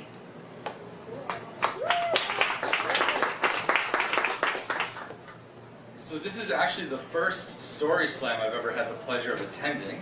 I usually have Civic Club and Rotary meetings on Tuesday nights. Oh wait, is that, yeah, Tuesday nights, that's tonight. Tonight was no different, I just came late.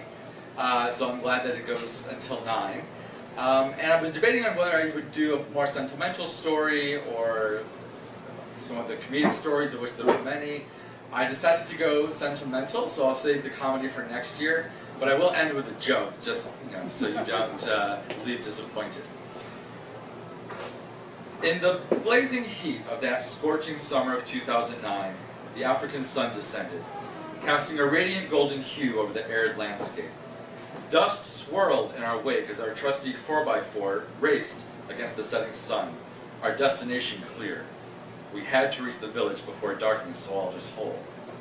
I found myself crammed into the back of a Toyota Land Cruiser, a makeshift village ambulance that had become our lifeline to the outside world. My seat? A spare tire in the cab, surrounded by a motley crew of about a dozen villagers, young and old, many of them weary patients returning from a grueling 140-mile round trip to the referral hospital in Khatsi, our nearest link to modernity. From the very start, I had yearned for adventure, for the remote, for the unknown. And here in New Tadi, I had found it. This village, tucked away in the unforgiving Botswana wilderness, was a place that defied modernity's grasp. A place where the harsh, sun-baked sand stretched out before us, adorned with the hardy thorn scrub. This was the heart of San territory, the homeland of one of the world's oldest indigenous groups, also called Bushmen, or Basarwa, a term by the majority ethnic group, the Botswana, meaning Basarua, or those who don't rear cattle. The San had thrived for millennia, surviving as hunter-gatherers, but the tides of time had pushed them to the brink. Displaced from their ancestral lands by farming, cattle herding, mineral exploitation, and game reserves, they faced poverty, marginalization, and exclusion from decision-making. New Tadi, home to the Dwi and Ghana ethnic groups, had seen over 1,200 of its residents relocated from the Central Kalahari Game Reserve, sparking much controversy. Was it for conservation or exploitation, they wondered. As our ambulance rumbled closer to the village, the passionate voices of the patients rose in heated debate. It was probably about some speech from a government official promising a brighter future for the San.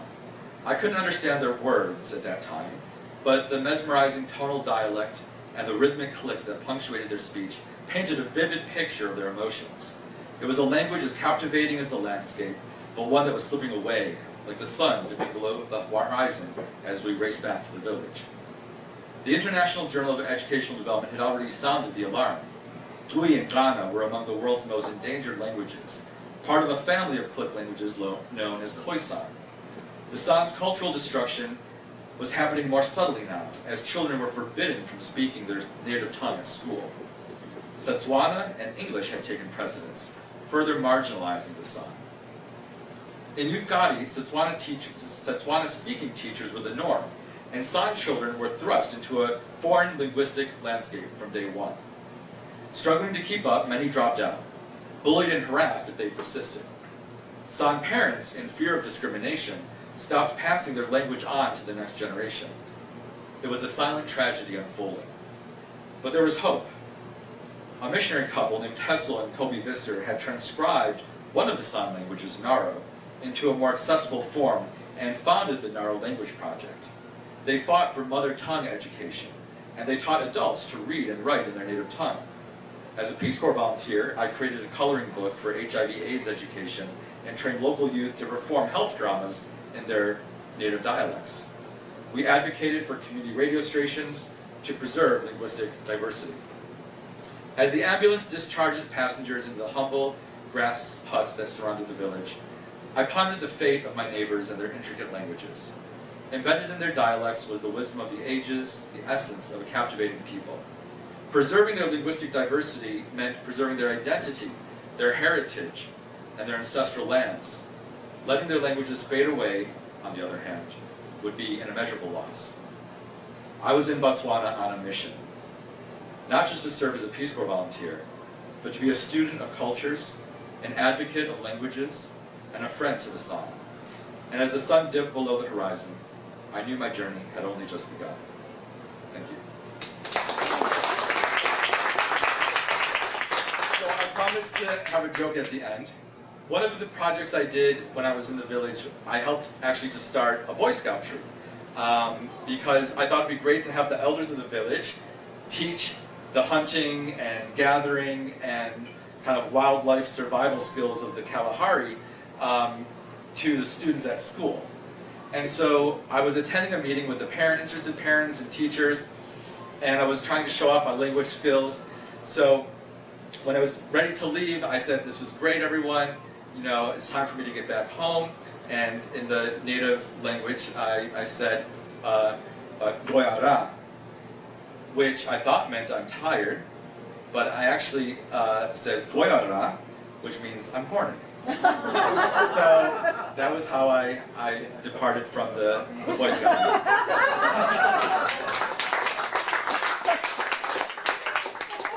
Wait, Ed, how do you say you're horny? I'll call you later.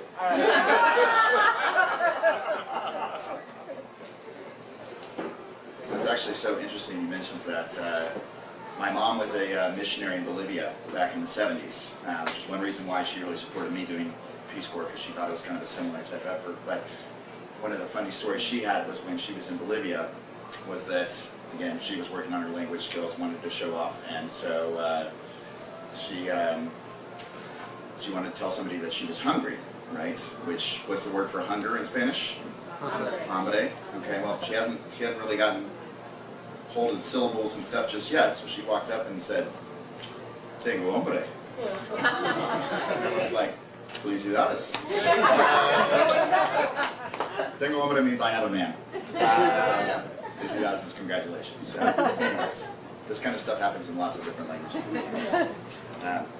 Okay, so next up, we have somebody who is actually not technically a returned Peace Corps volunteer, but she might as well be, given her how many events she shows up to, her energy, just everything that she brings to the group. And she also is a dues-paying member. Anyway, so next up we have Padmaja Vedartam, who is originally from India. She was there for, I think, over 30 years.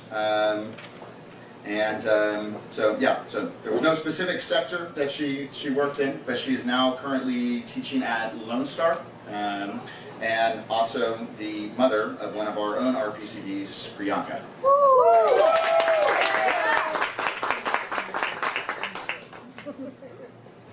This is great.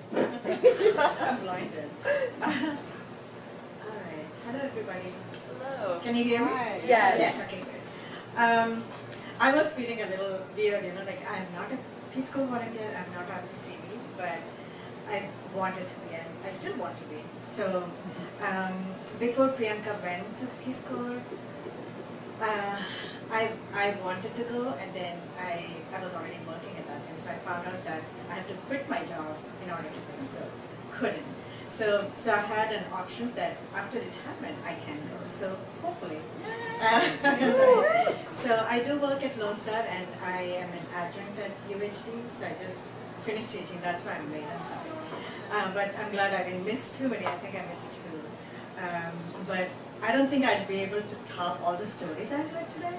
They were amazing, right? So I have so much to tell. And I was asking Josh, can I talk about some other country? He's like, no, talk about India. so as a native of India, I was thinking, again, as Ed was saying, that should I go to the dark side, right? Or should I keep it light and happy? So I thought, let me just talk a little bit about not the happy stories, but it's some stories, right? So, but not on the dark side. Let me not somber the mood.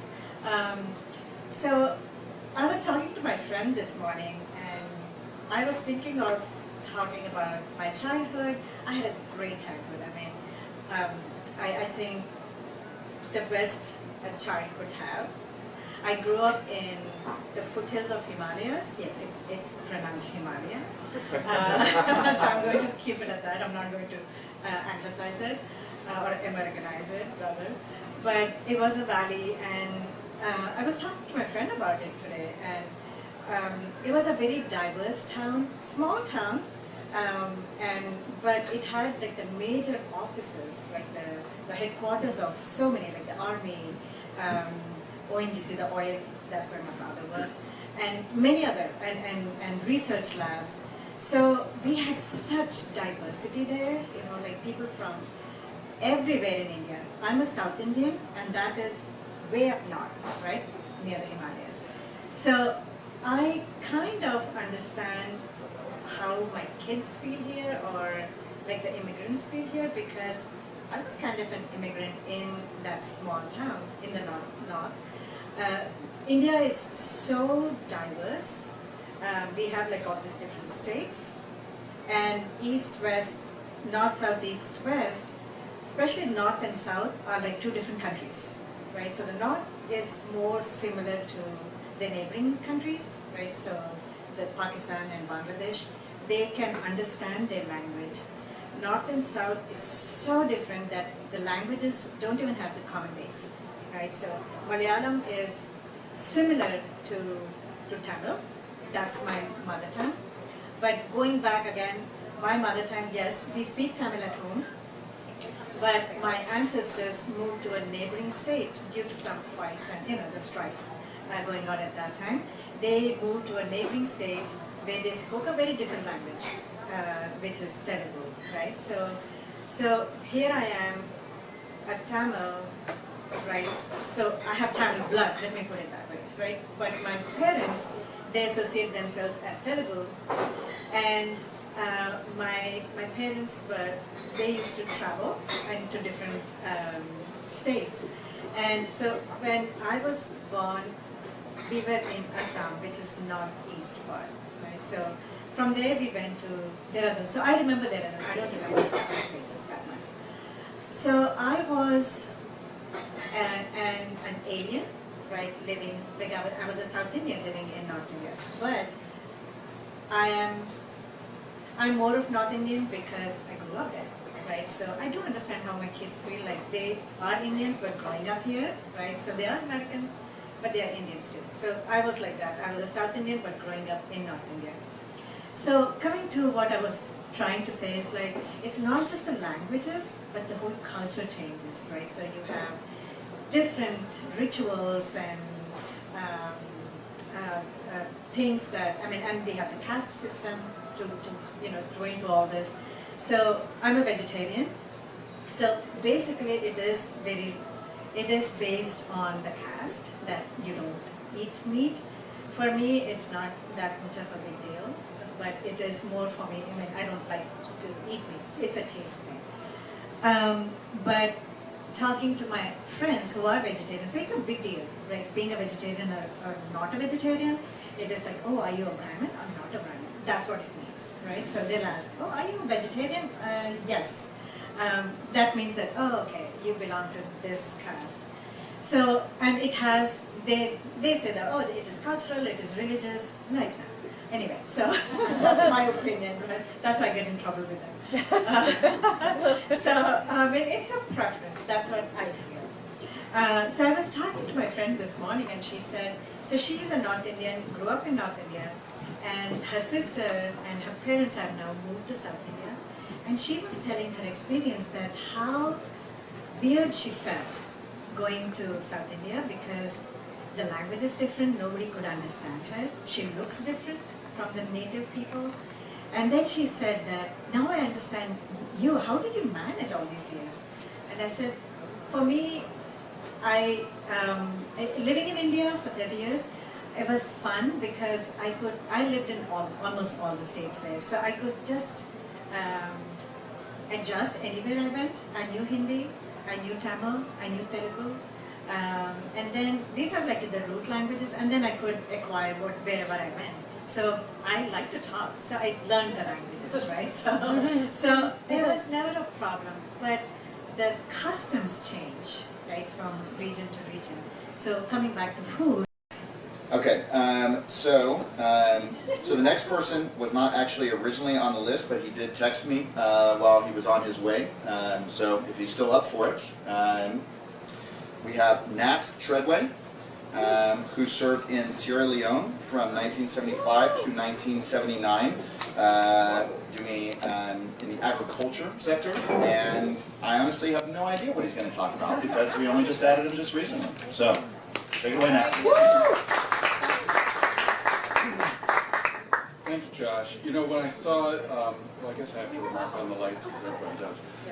When I saw the reminders from Priyanka and Josh a week or so ago, I thought, well, I've never done this before. I should try it once, see what happens. And then one day turns to the next night. For a week I've been thinking that, and then about this morning I thought, well, I should write something out. And so that's why I'm holding paper. And then it got to be about 4 o'clock, and I thought, well, I was doing something else today, and I thought, well, it's 4:15, it's 4:30. Let me go try to write something out. So at about 6:05, I sent Josh a text, and I said, if you have room, there's one more person. And my wife, who knows something about writing, so this is an hour and a half's work, but actually I've told the story, or parts of it, for 45 years, so it's been, I guess I've been working through the drafts in my head. But my wife said, either read it or just tell it. Because if you try to do both, it never works. And so I trust her point of view on that, so I'm going to read it. Thank you. Pleasure to appear before you, blah, blah, blah. I already did that part. I love to talk about Sierra Leone. You know, it was a very remarkable experience for me, 3 years in the Peace Corps. I spent 3 years as an agriculture volunteer working with smallholder farmers in the southern province, trying to gain their trust as they moved from hillside rice cultivation into the swamps. The Green Revolution, as it was called, encouraged farmers to adopt new cultivation practices and new varieties of rice to increase yields. Oh, I forgot to say at the beginning, this is called snakes. I lived in Mono, Dase Chiefdom. Mono was a railway town, but the Colonial Railway had stopped functioning before I got there in 1975. Mono was also on the main road from the capital, Freetown, on province, sticking out into the Atlantic a little bit, to Bo, the seat of the southern province. However, also just before I arrived, a new, faster road had bypassed Mono. Mono sat at a crossroads, literally and metaphorically, of a colonial past and an uncharted future. Mono's on the Taya River also, which has an appearance and flow comparable to many of the larger rivers in Texas. The flow varied dramatically between the rainy season and the dry season. Texans don't have to wonder when the rainy season occurs in Sierra Leone. Simply look for the origins of your Gulf Coast hurricanes. They spin off the west coast of Africa, where Sierra Leone looks out at Brazil and head our way. Snakes, what about the snakes? The Taya River is crossed by dugout canoe, or by a ferry, or using a concrete footpath that was right next to part of the old iron railway bridge. On another day, I'll talk about dugout canoes or motorcycles on a narrow footpath. Today, I plan to focus on the ferry. The ferry took just 2 cars at a time. When I first saw it, I was reminded of the small ferry between Edgartown, Martha's Vineyard, and Chappaquiddick Island, the only reference to Ted Kennedy in this talk, which also took 2 cars when I visited there as a child. And if you don't know what I'm talking about, you're not just young, you need to check up on Google Ted Kennedy. However, the small ferry in Mono had no engine. Its propulsion came from the flow of the river, and its support was a cable that ran from bank to bank. 2 or 3 men would load the vehicles, then use wooden clubs with slots at the end to grab the cable. They'd angle the ferry and pull it out into the current. The current would push the ferry east to west when angled to the northwest, and from west to east when angled to the northeast. The surface of the ferry was large planks which rested on metal beams. I never inspected the floating portion of the ferry, and I didn't ask about inspections that were done of the cable. All in all, it seemed remarkably well made for a river-powered boat. During my first week in Sierra Leone, I lived in the village of Regent near the capital of Freetown. Regent is one of several Creole villages on the western peninsula of Sierra Leone. The Creole are descendants of enslaved peoples who had been freed by the British. Some had escaped to Nova Scotia, some came directly from England, and so forth. The history of Sierra Leone is rich and fascinating. Back in Regent, I was struggling to learn Creole, the lingua franca of Sierra Leone. One morning, my language instructors, Thomas and Edison, I'm not making this up, and I spied a small snake. Oh, we finally got to the snakes. But that isn't written here, so I guess now I'm wasting time paraphrasing. Spied a small snake near the road. I leaned in closely to see it better. Before I could focus, the little snake was crushed under a 6-inch rock. Lesson 1 in Sierra Leone: snakes are dangerous, you kill them on sight. A few days later, Thomas and Edison took the 4 of us to a church in the village. This was part of our cross-cultural training and immersion. We sat near the front of the oldest stone church in West Africa. It was warm and the large windows were tilted on hinges to keep the air flowing. As we sang, there was a clamor, and our attention turned to a window where a large snake was reaching out from a tree toward the open window. A crowd rushed out.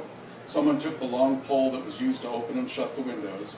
Dozens of people from the back of the church ran outside and along the building toward the snake. There was a good deal of commotion. The choir kept right on singing. We heard some swatting, and then people started to file back into their pews and chairs. The service continued as if nothing had happened. It turns out that lesson 2 is the same as lesson 1.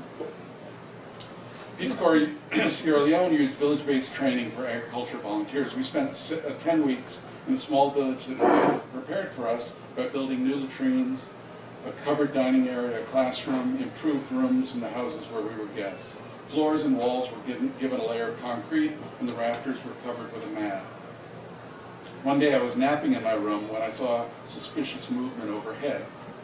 Given all the warnings about snakes, I imagined a large black mamba curled up just waiting to drop on me. I crept out and returned with an experienced volunteer. He investigated and discovered a cat. I was later derided. Lesson 3, though, you can't be too cautious. Several months later, I was in my village and out in the chiefdom. A typical day would involve a ride of a few miles on a motorcycle, followed by a few miles of walking. I had appointments with farmers throughout the chiefdom who were willing to try paddy rice cultivation. On these walks, it was not unusual to see a snake, but you learned to keep your eyes on the trail. Paths were well maintained precisely for this purpose. I learned later that the best maintained paths were close to the villages with the hardest working farmers. I wished I'd noticed that on my first day. About a year later, after about a year, my Honda 70 scooter was upgraded to a massive Honda XL 175. Not only did I feel important, I had more freedom to easily get around. One day I took that old paved road to Bo, the southern capital province, to get some supplies. On my return, I was closely following the lorry full of people and supplies. It didn't seem too close, but when the lorry drove over a cobra, the snake reared up with anger. I don't really recall the next few seconds, but somehow I veered into a grassy shoulder and drove around it. I didn't look in its direction. I did not fall, slip into a ditch, or drive into the woods. I have no idea whether it approached me or tried to strike. It turns out that lesson 4 is the same as lesson 3. Be cautious. There were other encounters, but I must bring us back to the ferry where we started. I mentioned the railway line, the railway bridge, and the footpath across the bridge. I'd often navigate the bridge because I was an impatient American. On this day, though, I took the ferry and I drove out of town on the west side of the river. I visited a few farmers, and on my return, I used a portion of the old railway line. The rail bed was level, mostly straight, and composed of packed red lateritic dirt. There was one long portion with a long, slow curve, and I knew there were no villages nearby, so I increased to about 25 or 30 miles an hour. It was mid-afternoon, a clear day. I could see well. As I rounded a curve, I saw a large green mamba crossing the road. It was at that point where I was not sure how long I had before I reached him and what he planned to do for the next couple of seconds as I approached him. I made a split-second decision, gave the Honda some gas, and raised my legs. I'm not sure what I had in mind. I'm just reporting the facts here. I guess snakes can hear motorcycles approaching, because as I closed in, I could see the snake slowly begin to rise to strike. As before, I don't really recall everything. The Honda was racing, my heart was racing, and my brain was not processing all the input. As I passed over the snake, I feared the worst, but I was intent not to fall and just hope for the best. As I passed, I imagined that something hit me on the back. This is where the facts must be suspended. I said, I imagined this. You decide. You listen and decide for yourself. Well, I wasn't about to stop and collect data. I drove on. My heart was racing, and my hands were clutching the motorcycle. I began to imagine that what I felt was still there, waiting for the best moment to bite and get its revenge. It was about 2 miles until I reached the ferry. I dismounted. I waited for them to arrive, and then I pushed the motorcycle up the planks they set down for vehicles to get on the ferry. I can't recall if it was only my vehicle, but I can recall there were about 10 other people on board. The ferrymen did their job, angling the ferry to the northeast and pulling on the cable to move us out into the flowing waters of the Taya River. The current caught the side of the ferry and we began to move on the power of the water. I was still shaking, and I was not inclined to share my adventure. At that point, a small boy pointed to my motorcycle and exclaimed aloud, "The Peace Corps hit a snake today." At this point, there was great commotion, and everyone on board looked at me and at the motorcycle. I was stunned. How could he know that? I walked around and looked down at the engine block. There, stuck between the gear changer and the hot engine, was the head of a mamba and about 4 inches of its body. Yes, the snake did rise to strike, and fortunately its head found the gap that sealed its fate. Once struck, the body of the snake must have trailed out behind and been run over by my rear wheel. If you imagine my heart beating before, you can now pick up the pace. In what is perhaps my only sincere moment of composure under stress, I casually asked to borrow a stick. I used the stick to push the head of the snake free from the engine, then I pushed the snake apart between the planks where it fell into the water. I looked up and announced that I was simply feeding the fish. If you were waiting for it, there is no lesson number 5.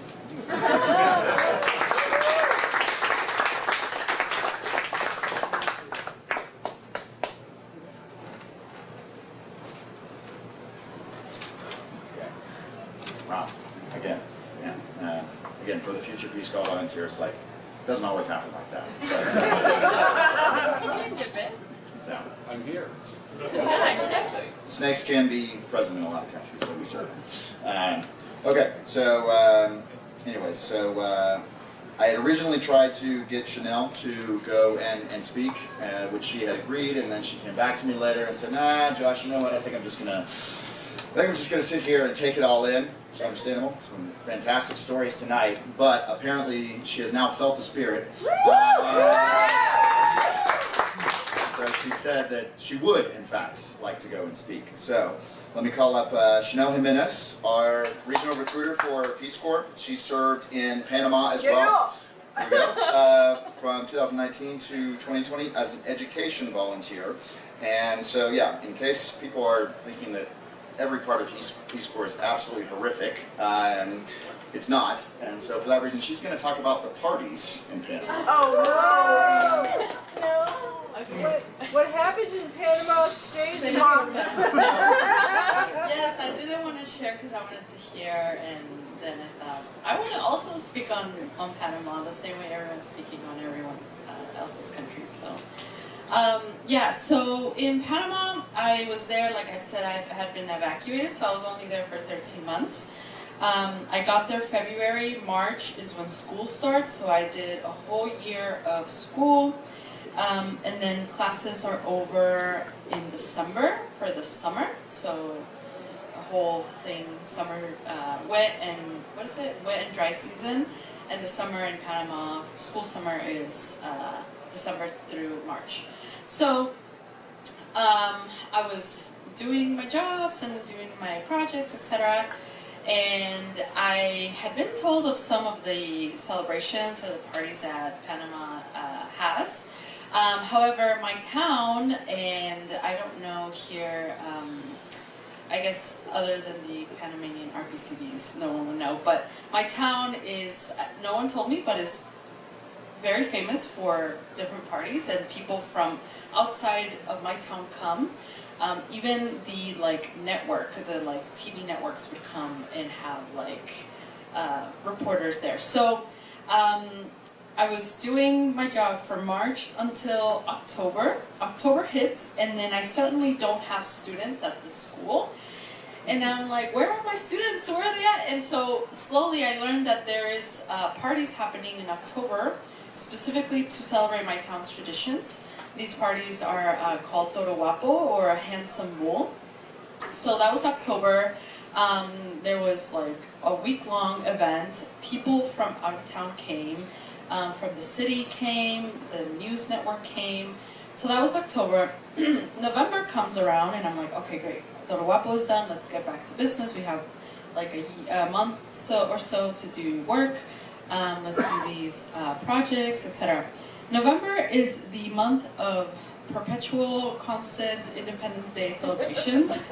So Panama is celebrating independence from Spain and from Colombia, and then each town in all the countries celebrate their own independence. So basically every town, when they learned about independence and became independent, they have their own date.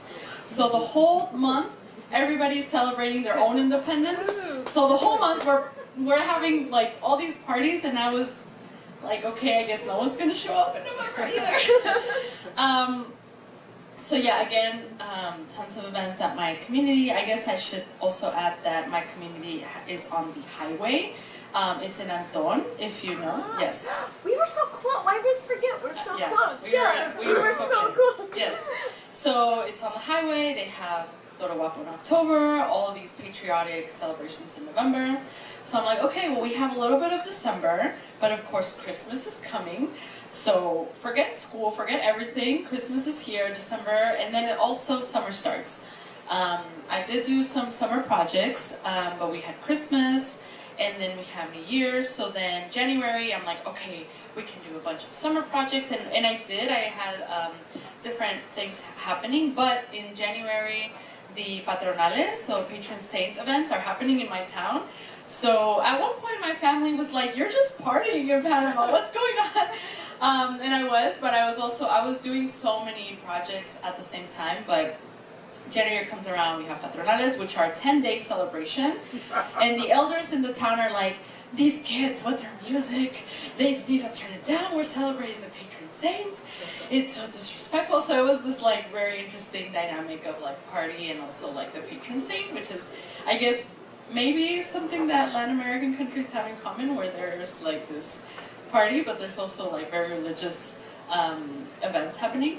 So then, okay, great, January's done. February, I'm like, yeah, let's continue our work. Carnavales comes on.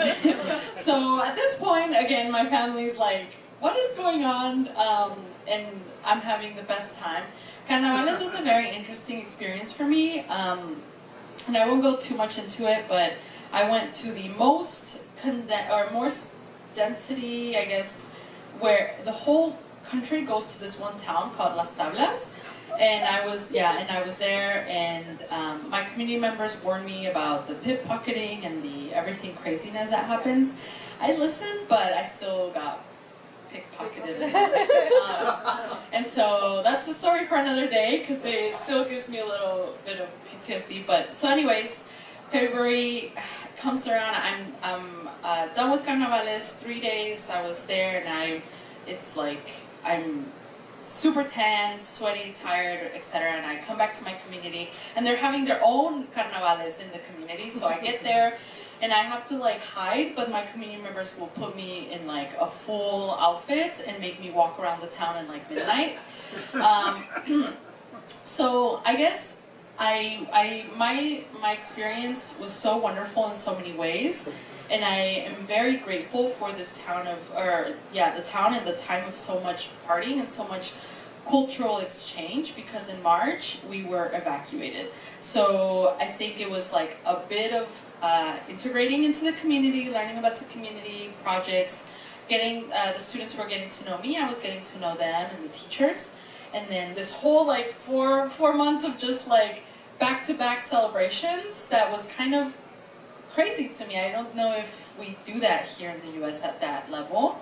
And it's also community-centered. I mean, I saw Panamanian cowboys on the streets, stuff that I would never have pictures. So when I talk to leads, it's really hard to explain these things because you just can't fathom them. You just can't begin to start to think about it. But yeah, I was very grateful for that because, like I said earlier, I was pulled out very quickly, and so I'm happy that that happened because I have very fond memories. So that's a little bit about Panama. It's a little hidden gem in between Central America. People are always interested in Costa Rica or Colombia, and they don't know what they're missing in Panama. So yeah, thank you. In Panama!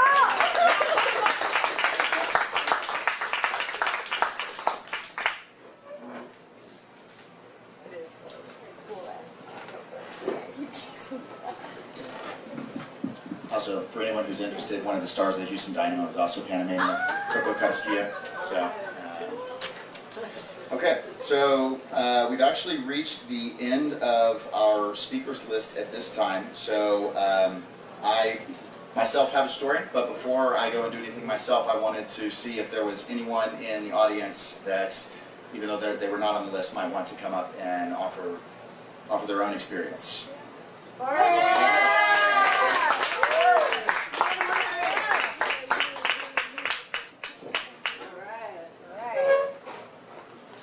Hello. Yeah. I'm gonna take the mic off the stand. Yeah. I am a school teacher by trade, for better or for worse. And that's actually what I did when I was in the Peace Corps. All right, I was an ag volunteer. I served in Paraguay, La República de Paraguay. Shouts out to the Guarani. And this story is actually about a pulled pork sandwich. I know what you're thinking. Paraguay? South America? Pulled pork? Well, you know what? That's just what I got for right now. That's what I was inspired by. I served from 2018 to 2020, and I was also evacuated around the same time, and that's probably the reason why I'm up here right now, just because that really struck a chord with me. Now, the very end of my service felt like the end of the world. Okay? You think about a zombie apocalypse movie, or really just anything that happened to do with the apocalypse, right? The main character's kind of in a car, and just in the background, in the radio, you hear, reports of weird disease. And it's just like, haha, anyways, I'm going to go to work now. Right? And that's exactly how I felt. Except I was in a rural community in the middle of nowhere. I had WhatsApp, and I had a group of friends in a group chat talking about how Twitter was popping off about some disease. Right? So, for a while you're like, you know, it's going to blow over, whatever, you know. Then March comes around, right? March comes around. We were at a club in February where... And instead, yeah, exactly. In a club in February, same. And out of nowhere, you just get told, hey, you're on steadfast, which I don't know if the terms have changed very much throughout the years, but steadfast was like, have your bags packed and ready to go. The day before, they had just told us that there was no way we were going home. Right? Right. I mean, see, we get each other, right? So, I mean, it's a bond, right? So we're there, right? And there's maybe, I don't know, a week before I'm finally on that plane home. And all I could think about was a club in February and the restaurant that we went to after, Bolsey. And I remember Bolsey because at Bolsey, I got a pulled pork sandwich that tasted just like the one you can get at Waller County Barbecue, right next to Prairie View A&M. And I ate this sandwich, and there was a girl next to me, and she said, this pulled pork sandwich is the best thing I've ever tasted. And I remember that back in February, and I remember that back in January when we were there again. And we were there in March, right? We're about to get evacuated. I'm with that girl, and she says, I really want one more Bolsey pulled pork sandwich before I probably never see you again, because it's the end of the frickin' world and there's this pandemic going on. So I remember it was the only time I ever broke that model volunteer rule, right?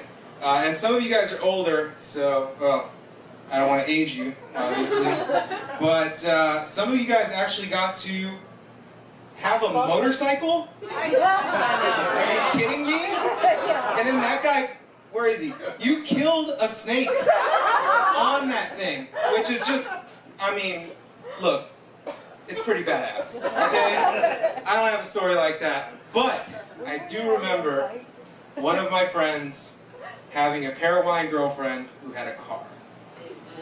And, yeah, some of you already know where this is going. Paraguayan girlfriend had a car. She didn't feel like driving.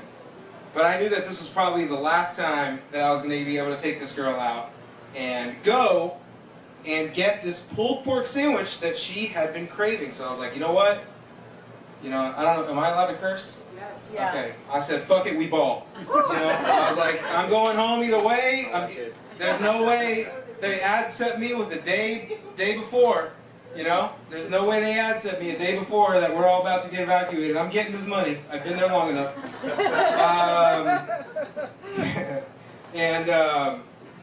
So I remember I told her, I was like, listen, I'm from Texas. And there's one thing you need to know about Texas. Is that if you drive on I-10, you're driving the Fury Road. All right, you are Mad Max. All right, you know what I'm saying? There's just some dude with a flamethrower. You know, it is what it is. So if you trust me with your car, I promise you, I will not damage it. And she said, tranquilo pa, which, you know, chill, just go. So I load up with this girl in the car, and we go to Bolsey, and we eat a pulled pork sandwich, and it was the last time that I thought I would ever see her. And that ended up not being true, because she took a huge shot on me once we got back. And we actually live together now. She's the love of my life, and every time I think of you, I think of Bolsey and that pulled pork sandwich. And almost getting ad Sept, but I didn't, so I'm looking at the camera now. I can't do anything to me. Thank you.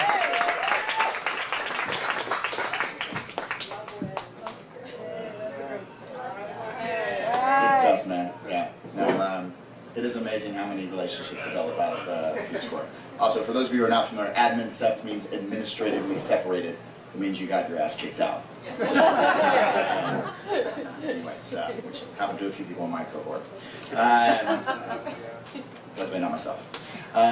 Okay, so is there anyone else that would like to come and say a few words before we start closing things down? Ryan, I see you sitting there, man. Do it. Come on, you're just back from South America. Come on. Ryan! I'll defer to you. You want to go after me? You need speakers for next year. Okay, all right. Fair enough. Okay. All right, so going once, going twice. Okay. All right. Well, I've been so busy with so many things and going and preparing this, and we've got the Peace Corps director coming in and stuff that I actually didn't really prepare anything coming here. So this is kind of last minute trying to figure out, you know, what do I say after, honestly, like so many fantastic stories tonight. You know, I never had a rat in my toilet. I never killed a snake with my motorbike. So I honestly don't have anything on that. But I was also just thinking about anybody who's thinking about joining the Peace Corps. What do I say to them? And I think the first thing that I want to say is that it's funny how your mind can change about things. Because I remember my first year being in South Africa, I absolutely hated it.